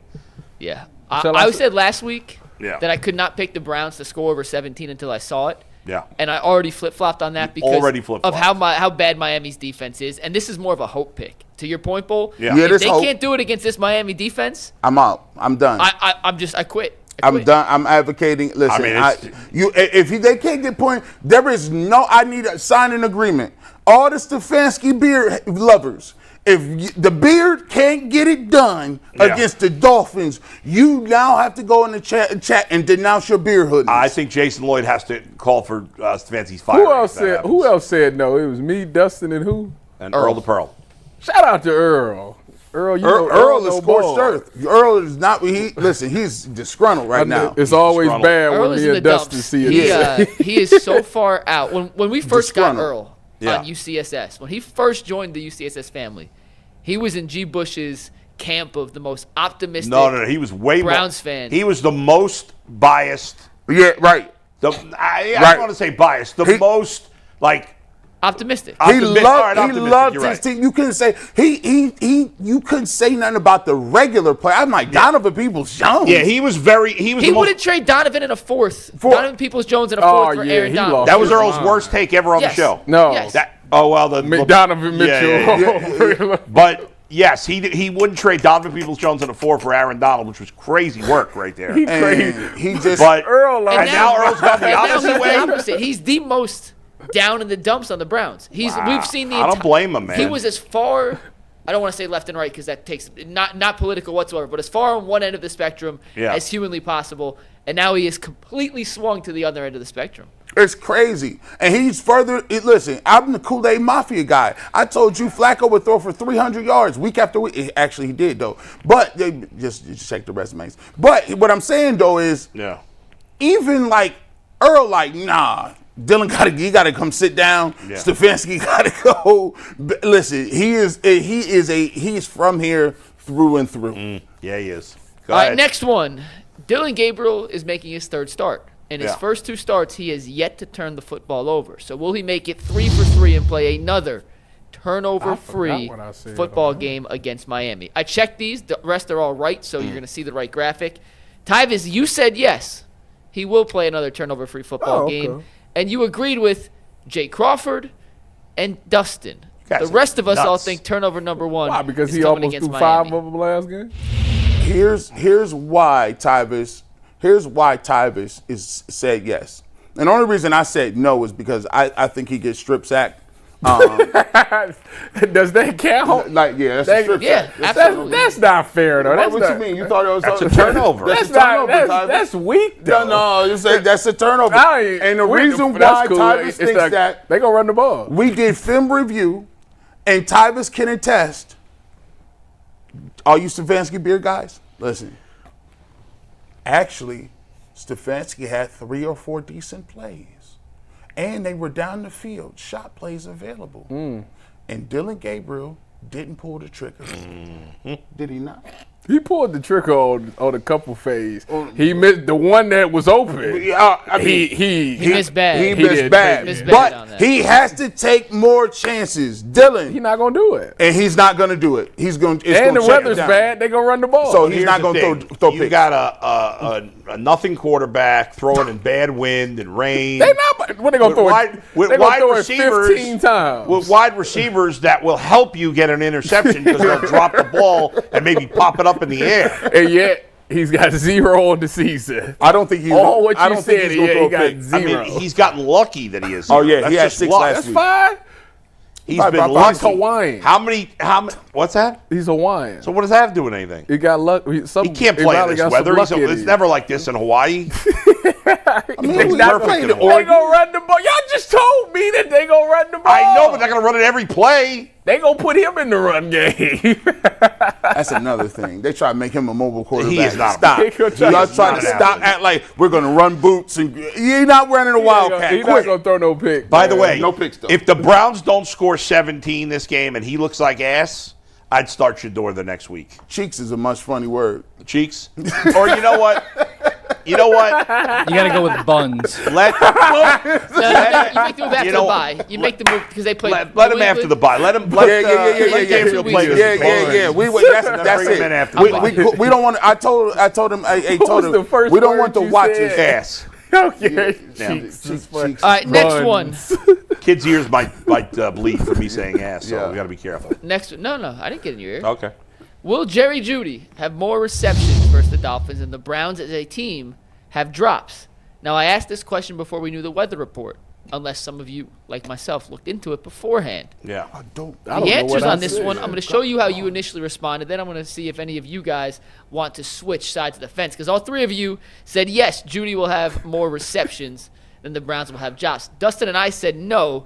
I was looking ahead to the weather. Jeudy screwed us last week, Bull. He did not get that last reception. Now you And won. you and I he had 13 targets and only 5 receptions. That's an issue. So, you guys all said yes. Do any of you want to change your answer now that you know the weather forecast? No, I'm good. I'll stick with it. I'm gonna ride it out. I'm gonna stick it out, but I did see. What is he jumping up for the ball for, Tyvis? Now, what On is the this? bang 8. What is That this? was bad. What is this jump stuff technology that he's doing? Like, this ain't crisscross. What are you doing? Like Hip hop hooray. Oh, that you are such a you are early '90s. Hip hop array is embarrassing too. Like, it embarrasses. Chris real- Cross. I don't know what. What happened to those guys? I don't know what's happening. One of them passed away. Oh, really? Yeah, Yeah, both Chris- of them. Yeah. They're both dead? I believe Chris. didn't know I that. believe both of them passed that's away. sad. I know one of them's passed away. So That bummed me out. I love that song. I know Anyways, it's cheesy, but I love it. Anyways, Go ahead.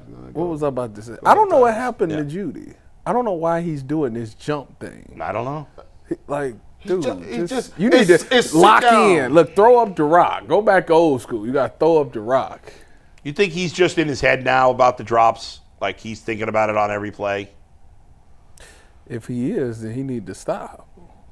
But The game, sometimes it it's hard should to be do that. it should be natural. Dude, you've been playing this game. How old is he? 27 or something? 26, Dude, you've been, 27. You've been playing this game for like 15 Now years. you know what I'm What are gonna you say. doing? You ain't never thought about it before?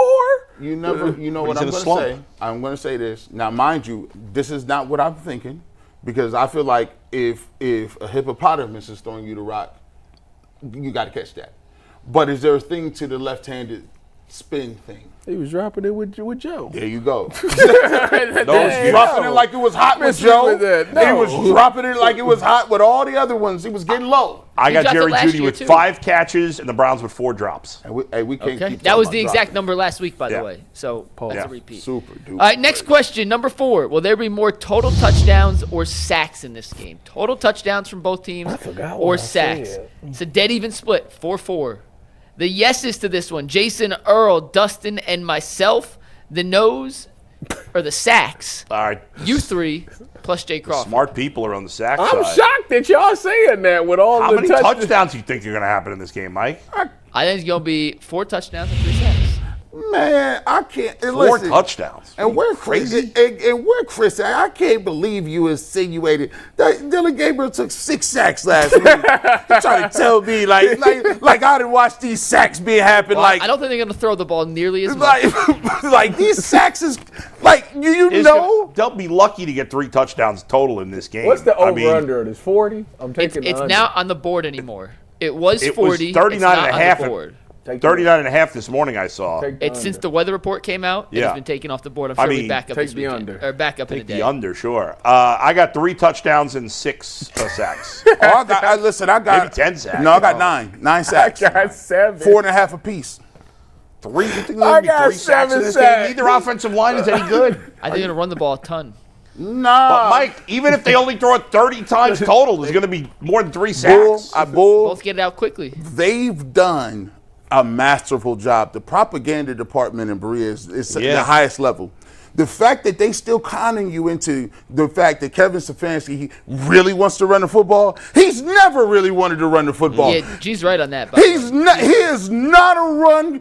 He's gonna keep it close to the vest. Man, every game we supposed to run the ball. We had Prime, Chubb, and Hunt. And Jay was begging for more carries when they had them in a great offensive line. He really is he's a run coach that is actually a pass coach, and he's just in disguise. He don't be running the rock like that. Come on now. All right. He wants to throw it up. All right, the next one, and I had to explain the answers before I show you the answers. Will Judkins and A-Chain combine for more than 215 total yards on Sunday? Yes. Easy. Dustin Easy was money. the last one to send an answer in. What did he say? I'll tell you in a sec. Dustin's the last one? Dustin was the last one to send his answers in. He was buying shoes at the time. No. Well, before Dustin sent it in, everyone said yes. When we're unanimous, it's never good.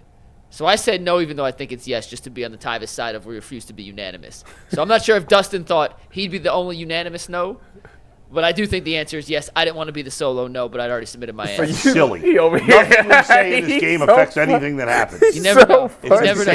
It's all a mental game. Anytime we all unanimous, it never happens. I mean, if you would have had 300 yards, I probably would have said yes. Man. Yeah, so what's the number? I wanted to ask that. They're What's the two number? best players in the game. That's what I think they'll be keyed on, but I still would have said yes. But what you What do said you mean keyed 300? on? I mean, I don't know. Devin I mean, H. they is a held different Derrick animal, Henry to man. That guy could 20-something do everything yards. out of the backfield. I had A-Chain They held Josh getting Jacobs to 30 150 by yards. himself. Yeah. Hey, let me tell you something. Total yards, A-Chain gonna Yeah, get total 150 by himself, and I had Quinn. I think they both will. 100. I got Quinshawn with 169 yards on the ground. That's ridiculous. I got A-Chain with 182 Well, they are the worst total yards. offense, the worst Let me rush defense. Let me tell you this too. Now, I'm not saying that just because they're both on my fantasy team. Not at all. Name In drop. our league? Nah, differently. Hey, I got them both and McCaffrey. And let me find out you was a commissioner of that league too. I am. You know, I don't even care about fantasy anymore. I lost so bad that I don't even care. I'm 0-6 in one of my big money leagues. No one cares about that. I played G. Bush You this play week. me this week. And I Puka played Mikey might not McNuggets. play. Hey, McNuggets. As usual, Mikey McNuggets' team gets off to a hot start, and now he's collapsing. he does. Yeah. He does. I beat McNuggets last week. He did that last year, too. We talk about these defenses. 3 years in a row. We talk about defense all the time, right? I'm Yeah. gonna be honest with you. Y'all over-evaluating a bunch of stuff. Okay. If Myles Garrett don't play good, ain't none of y'all gonna play good. Yeah. Y'all might want to figure out if he's engaged during this game during this week. That's the engagement. The engagement factor for the Browns defense comes down to is Myles Garrett playing like Myles Garrett and is locked in, or is Myles? And I heard you ask Zach. You asked him. You said, "What's going on? Myles practicing?" He said, "Myles get his days off." No, Mikey asked him that. Mikey, you asked him. Yeah. I'll give you I credit. had to ask. I had to ask. If Myles Garrett is not engaged, anything's a go. Listen, he made those weird comments this weekend. Yeah. He- To G's point, I think it's an important. You know, when I think in 2023 and again this year, the defense has been a little overrated because Exactly. the great defenses, if as great as Ray Lewis is, the Ravens could still play at a high level if Ray Lewis had a bad game. Yes. Not if he had a bad game every week, but occasionally the Browns defense without Myles Garrett is mid-sauce. Very mid. Maybe At even best. below average. Yeah. So if Myles Garrett is not having a big day, the Browns defense is going to be mid, which it was last week. And I'm going to be honest, I like Mason Graham, but Nice player. No one's respecting Mason No. Graham on the ground like that. Like, he's not destroying the run game. No. But the thing is, we got to get specific. We got to really drill down on this. Yeah. If you take him out of the game and you have Alex Wright and Isaiah McGuire and Mason Graham, you're going to be getting gashed. Yeah, I'm right. just going to keep it real. Yeah. Like, you average at best. So they better figure out, hey, Myles, somebody had a conversation with him. Hey, you good, dog? You straight?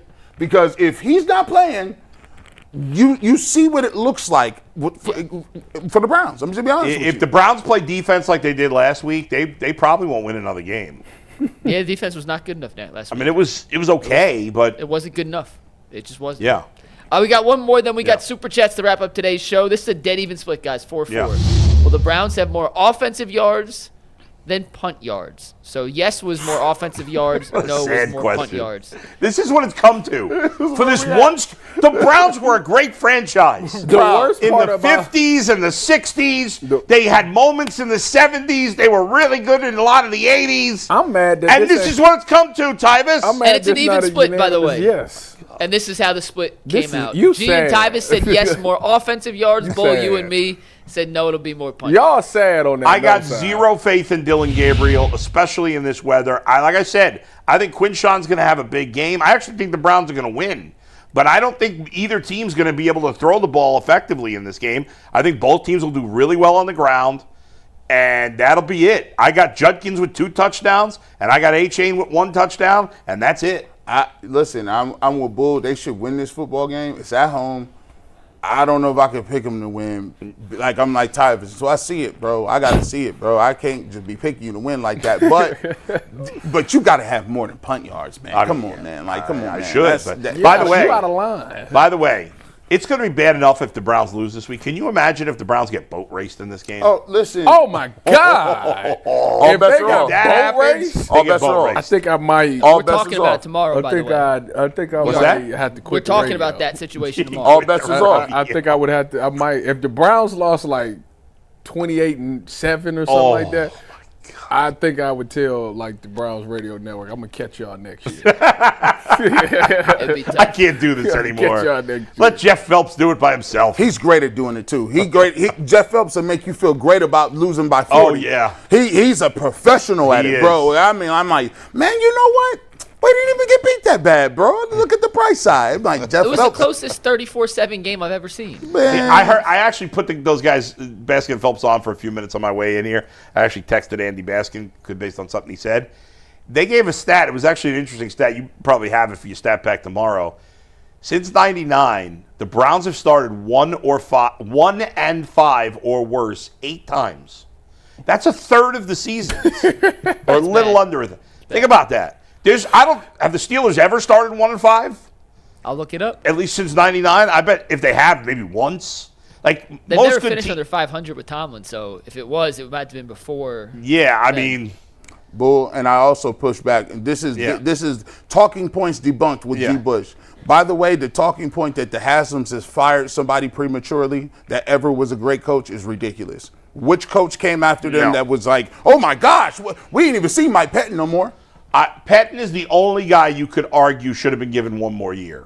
And now he hasn't done anything to prove that. Romeo Cornell. But I could argue, because I thought he was doing a good job, and then they saddled him with Johnny Manziel. They forced Johnny Manziel on him. Romeo Cornell. He was getting that team to overachieve big time with He was Brian 7-4 Hoyer. in October. Yeah. 7-4 October. And then they forced Johnny on him, and it all went to hell. Now, I'm not saying they were wrong to fire him. He's the only one you could have argued for another year. But the rest of them, Romeo Cornell. No, and even him. I mean, he's done nothing. Romeo? Yep. No. Romeo was That was 10-7. before my All time. right, guys, we What got to do you get mean to he was Super Chats. 10-7? What you said? We got to get Super Chats, guys. Would you take that today? We would. Super Chats are brought to us by Mally's Chocolates. The holidays are right around the corner, and nothing says celebration like the perfect sweet treat. Let's be real. Finding that go-to gift or special indulgence for yourself can be overwhelming. Between the generic options and the mass-produced candy that just doesn't hit the same, it's easy to settle for less when all you want is something truly special. That's where Mally's Chocolates comes in. Chocolates, Cleveland's favorite chocolatier since 1935, and this year they're celebrating 90 years of making Northeast Ohio's sweetest moments even sweeter. Their selection is incredible, from chocolate-covered pretzels and Buckeyes and Mallios. They got it all. You can even shop online and have it delivered right to your door. Celebrate 90 years of Cleveland's sweetest traditions with Mally's Chocolates. Visit one of their 18 Northeast Ohio locations or shop online at Mally's.com. That's Mally's, MALLEYS.com. Taste their tradition. Taste Mally's. Guys, we got more than 30 Super Chats, so let's get to them. Can I get that Miley's back? That Miley's back? No, we please? cool. Later, James Mace says, Tyvis, have you ever had oxtails before? Yes. I've had oxtails. I'm not really. I've never really been a huge fan of oxtails, but I mean, I eat them. Shout out to Les BBQ, Texas in every way. Josh says, why doesn't anybody talk about Sawyer Robertson? Leads the league in 3 categories, checks the stats also in the same division that Shador was, and doesn't have Travis Hunter. I've never heard of it. Me either. He's the Baylor quarterback. I got to go check it out. Yeah, I got to tap in. We got the tape. Let's I go can't believe see you it. guys have never heard of him. I'm shocked. I don't I'm really, all over I him. don't really care about the Big 12. I'm not going to lie. Yeah, to I'm you. all over I'm not a him. big fan of the Big 12. All right, fair enough. Triz says Tyvis and G, the All-22 review was enlightening. DG missed at least 4 or 5 opportunities for touchdowns, 2 to Judy, 2 for Bond, 1 off the Hizzy, the head. If DG misses those ops against Miami, Shador coming before the bye. He makes those throws all day. I need to listen. We're gonna slow playing. Hey, G, real quick. I don't know what y'all said last night. I didn't see the All-22. The throw he hit Isaiah Bond in the helmet. That's 100% Bond's fault. Yeah, right? That's 100% Bond's fault. It was he had incorrect. I think he ran the wrong route, and it was the ball was supposed to go behind him to the guy that was open. And I think they got in an argument about it. Like, who was it? Thrash? No, Bond hit in the head. But who was the receiver behind him? I think it was Thrash. I think it was Thrash. Yeah. Whatever it was, if Bond turns his head, that's an easy touchdown. Get your head around, bro. Yeah, you got to turn your head. Brad Schrack says Gabriel has taken heat for his first 2 starts, but his numbers are comparable with Cam Ward and Jackson Dart. I think we forget Caleb Williams and Bryce Young both struggled with Bryce getting benched, and the analyst said he was done.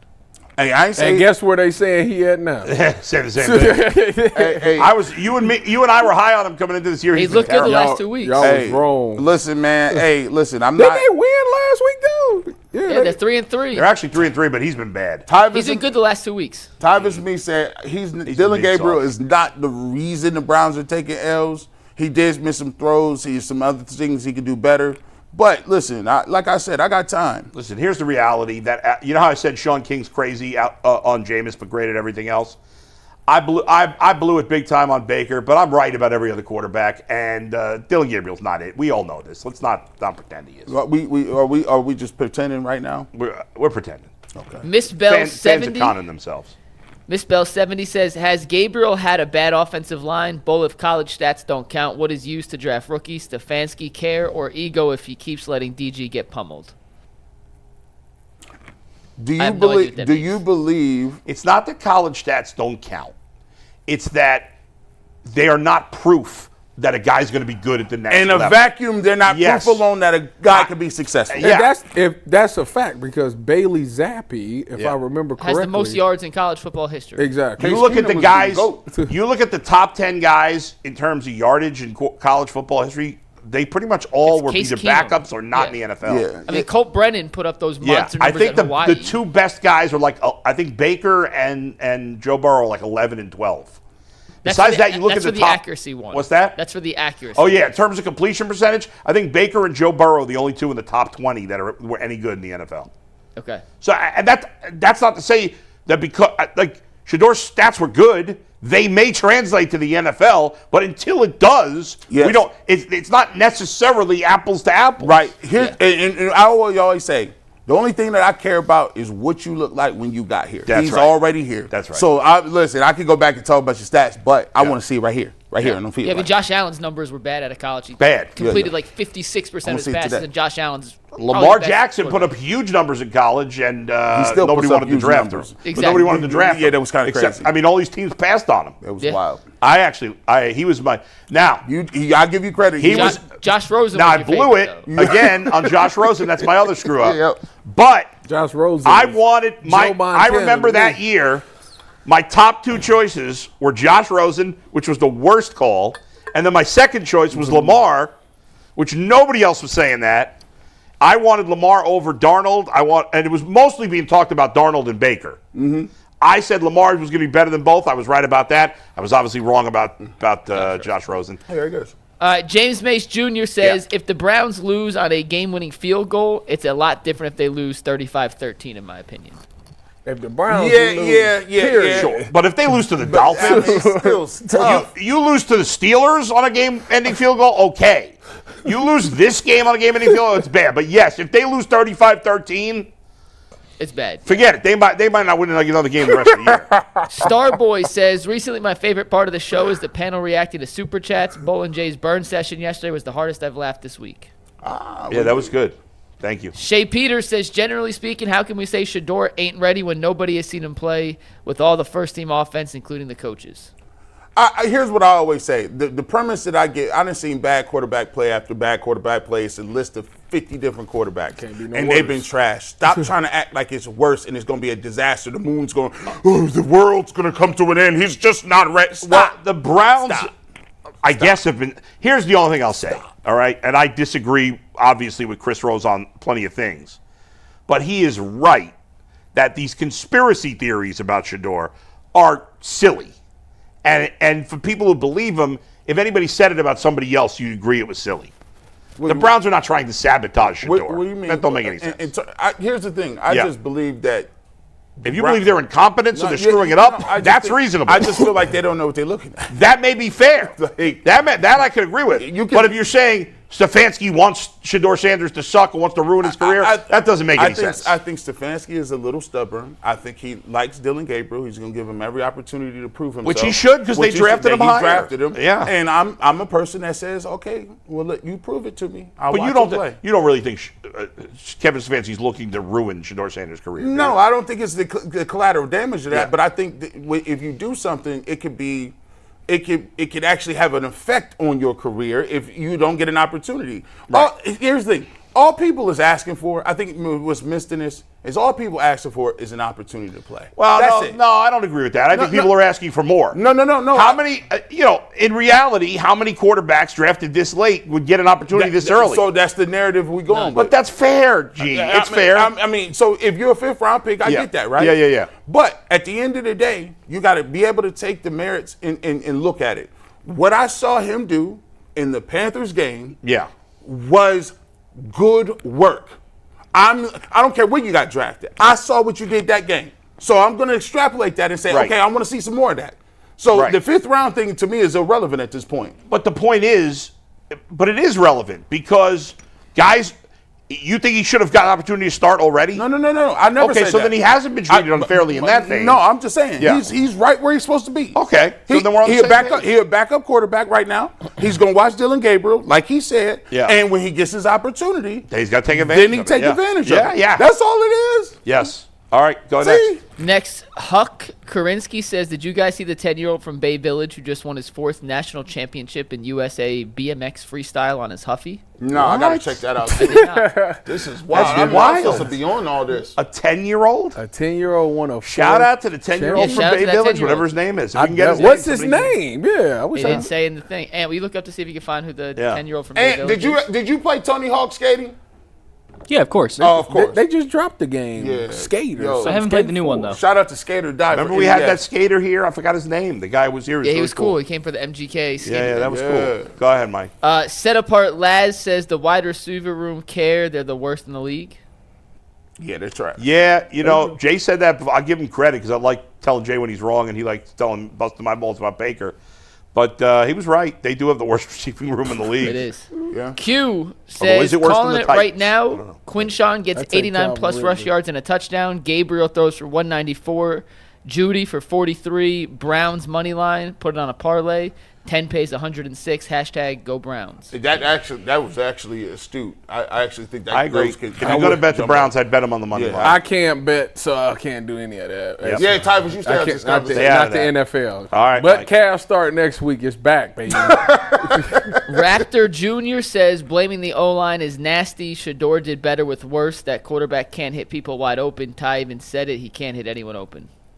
He had some open people. He did, but he missed. But he missed some wide open guys. He missed some wide open dudes. You can't compare what a guy did in college to what a guy did No, in we the talk. pros. Well, I'm not. I don't know about the game. I'm not talking about Shedeur. Yeah, we yeah, talking yeah. about Dylan yesterday. Yeah, Yeah, he missed. Go ahead, Mike.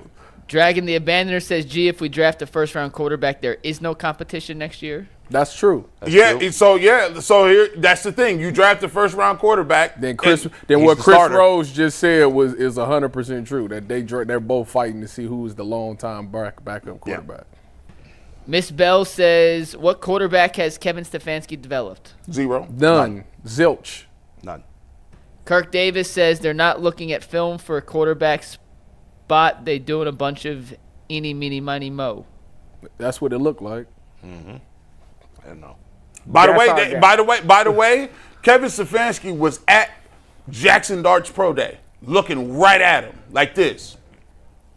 Scooter 14D says, Tyvis, media member, How do you think Tyson Campbell will progress with a full week of practice with the team? Oh, Yeah, we didn't talk about that. We should have definitely. We didn't even get the defense. Sucks. We should have been breaking that down. Go ahead, Sucks Tyvis. to you? He was terrible. What you think? I thought his technique was all right. Yeah. I think that the problem is they never, I think this is the first time he realized, like, Denzel on the other side, so they coming at me. So, like, you got to be ready for 70 snaps to know, like, if they want something, it's coming at you, not Denzel. And I think it caught him off guard a couple of times. But some of the routes, some of the times he checked DK, it was perfect. I don't understand. But the Browns changed their complete philosophy on defense for this new guy Why you say that? because they moved Denzel's side.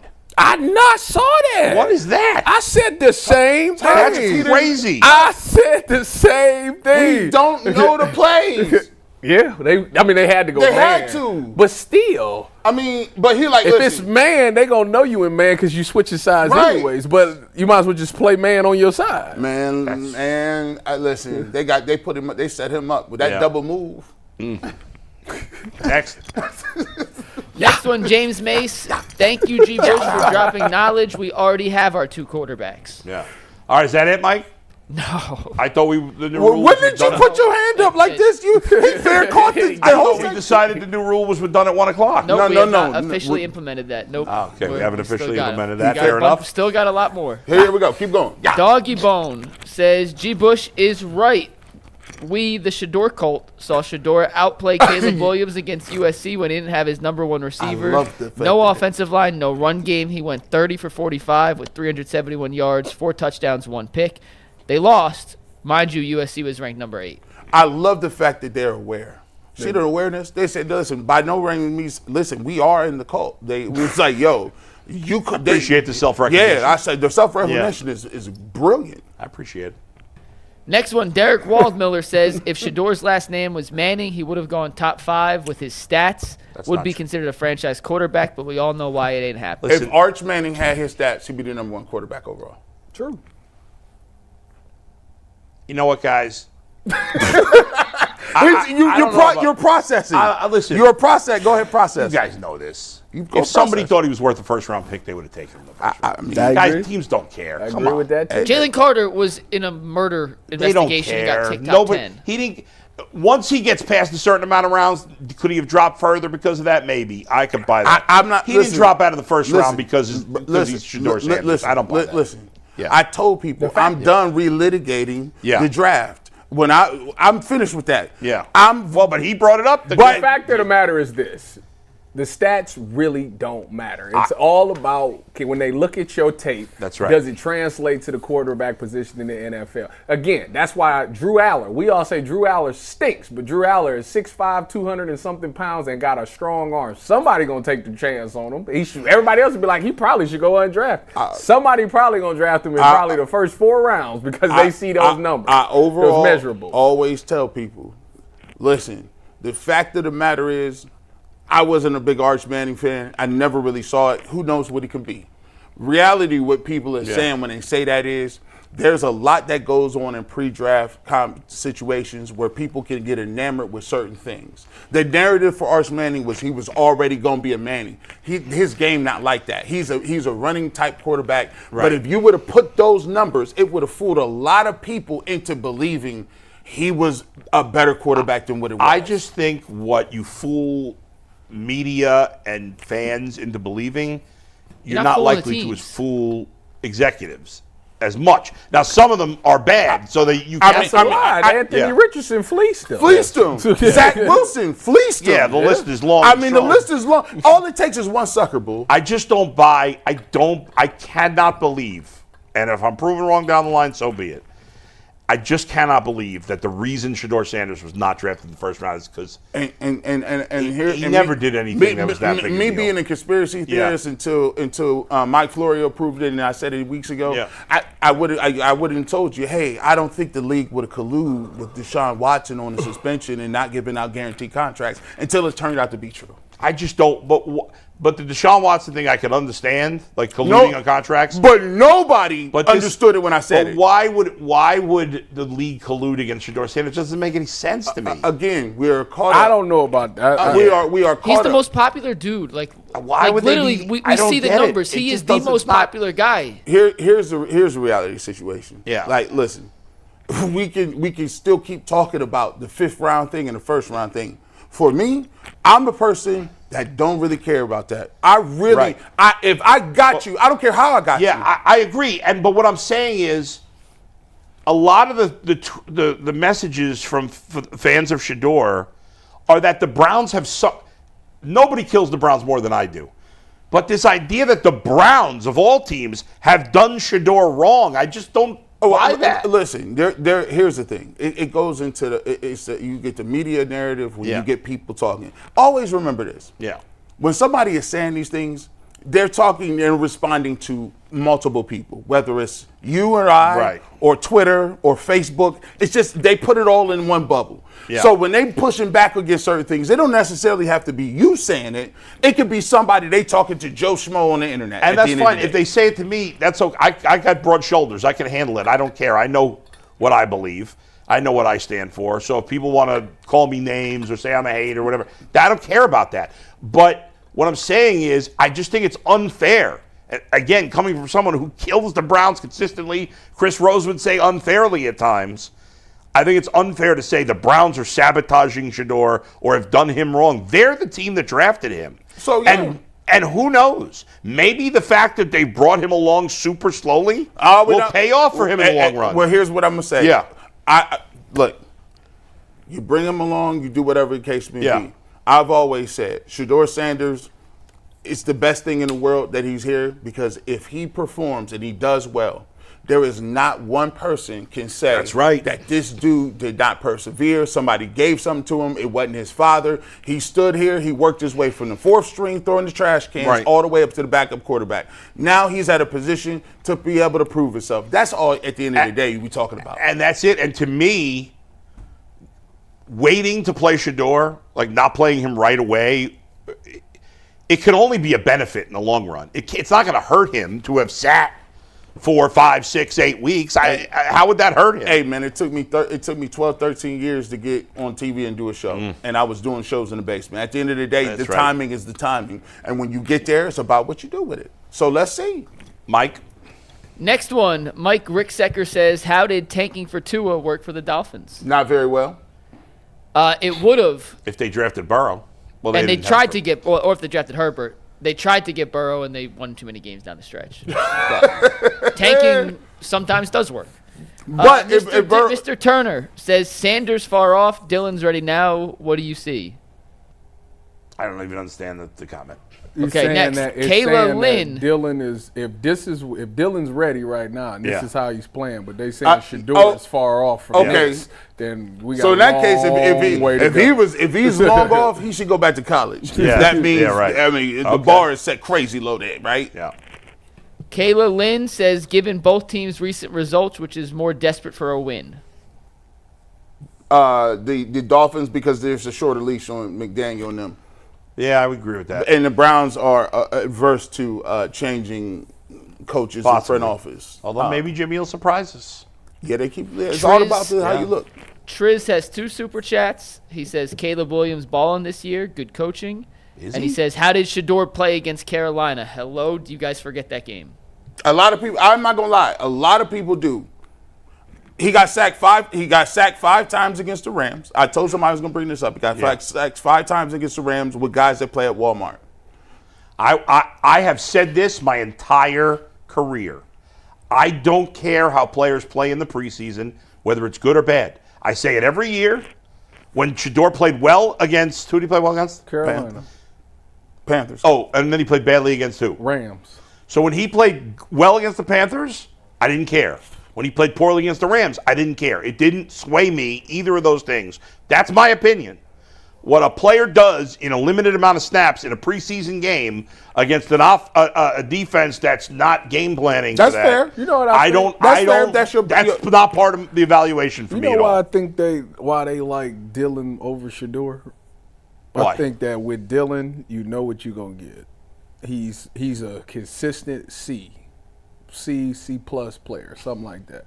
With Shedeur, it can be an A or it can be an F.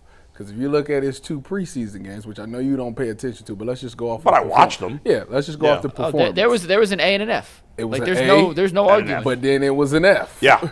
So I think that's the problem. Well, then, if that's the case, it's chasing consistency with Shedeur. Maybe. If that's the case, then everybody should be fired because you can't draft a guy like that if you think he's that in the 3rd round of the draft. So then you should be fired for drafting Dylan Gabriel if that's what you think of him. Well, that's maybe what I think of him or what you would think of him. I think we was watching film, and to what Tyvis said, I think Dylan Gabriel is not going to put the ball in harm's way, and push come to shove, he is not going to force the ball downfield. However, I think Shedeur Sanders, by his temperament, is like this.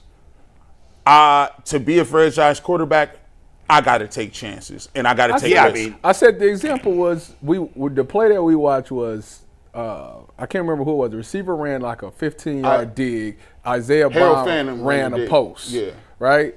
Max protect. Max protect. So you ain't worried about getting sacked. The quarterback's read is to look at that safety. That safety was flat-footed and was ready to drive the dig. So that means it's one-on-one with the post, and it's Isaiah Bond. He actually got his dude wide open. Yeah. He didn't pull the trigger. And my mind is, I think if you would have told Shedeur probably comes off as this. Kevin said, hey, read that safety.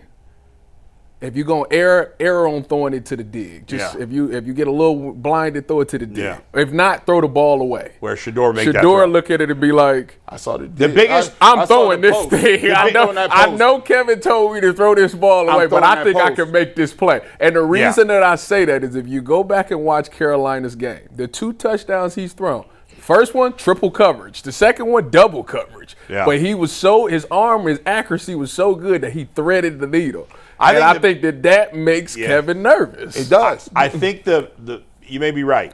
That's kind of how Baker played too, right? You know? Yeah. That's how Joe played. Yeah. 2 years ago. And that to me the biggest red flag with Shedeur is he can't be doing this running backwards, taking sacks like that. Yeah, no. Like you can't do that in the NFL. Yeah. You can't win. So I think that's what it is. I think it's like coaches will be like, I'm gonna tell you, don't do this. Yeah.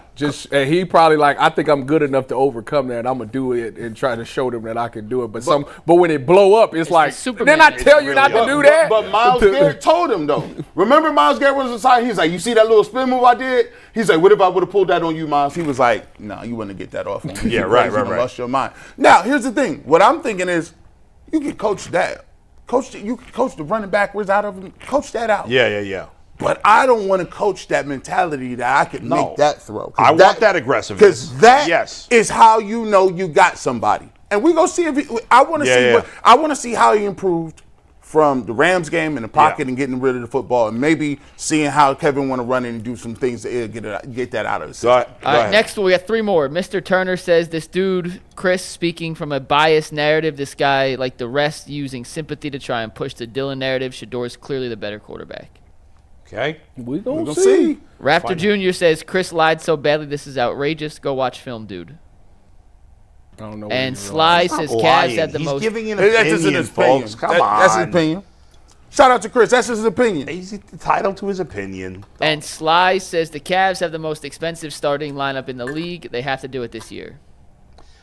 I was actually, believe it or not, talking about the Cavs on my podcast this morning.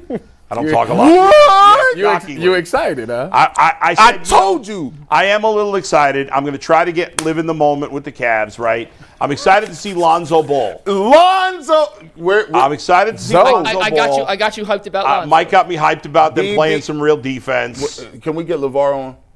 I'd love him to turn it up. Don't you hate on this move? Don't you hate? Well, you can play nice. I never lost. Listen, that's radio, television gold. You know what he gonna say? He gonna come in. This is gonna happen. Yeah. Lonzo gonna play well. Then DG gonna come back. Yeah, and he's gonna say, and LeVar gonna be. Yeah. He should be starting. Hey, I want to hear it. I want to see it. Like he the coldest out. Definitely want him on. I mean, I need LeVar Ball great. On. I'd like to get Lonzo Ball on the show, but The Cavs are stalling us as usual. Hey, man, we ain't worried about Come on, Cavs. Best Cavs coverage in town. Mike's even got me talking about the Cavaliers. Why did I bring this up? Mike? You say he was talking on your podcast. Yeah, Mike, why did I bring it up? What did you say about the starting Cavs? lineup they have to win this year. What's that? Oh, if the Cavs, think about the Eastern Conference right now. The Cavs have never, in the history of the franchise, in a year where LeBron James was not on the roster. There you go. Had a clearer clarify path. that. Let me rub my shoulders. A clearer path to the NBA Finals than this year. Mike, is that not correct? It's never been more open. Never been. The Cavs are the favorites. Nope, I'm not saying. To win the East. The only other team with decent odds are the Magic. The Orlando Magic are third. No, I'm saying, the Knicks are the other team with good odds. The Orlando Magic are the third best odds in the East. Cleveland Cavs, you cannot. I'm not drinking the Kool-Aid. Cavs, you cannot. There's Mike. There's no excuse. The Cavs have to at least get to the final. They lose to Oklahoma City in the finals. I'm with you. I'm not killing They them. have to make the finals. They got to get to the finals. I just want to know if Unc going to be outside the arena this year again. Who's Unc? I hope so. Go Cavs, it's a victory. Oh, that guy? Another victory. All right, guys, we'll see you in overtime in 2 minutes. You can catch us at the right.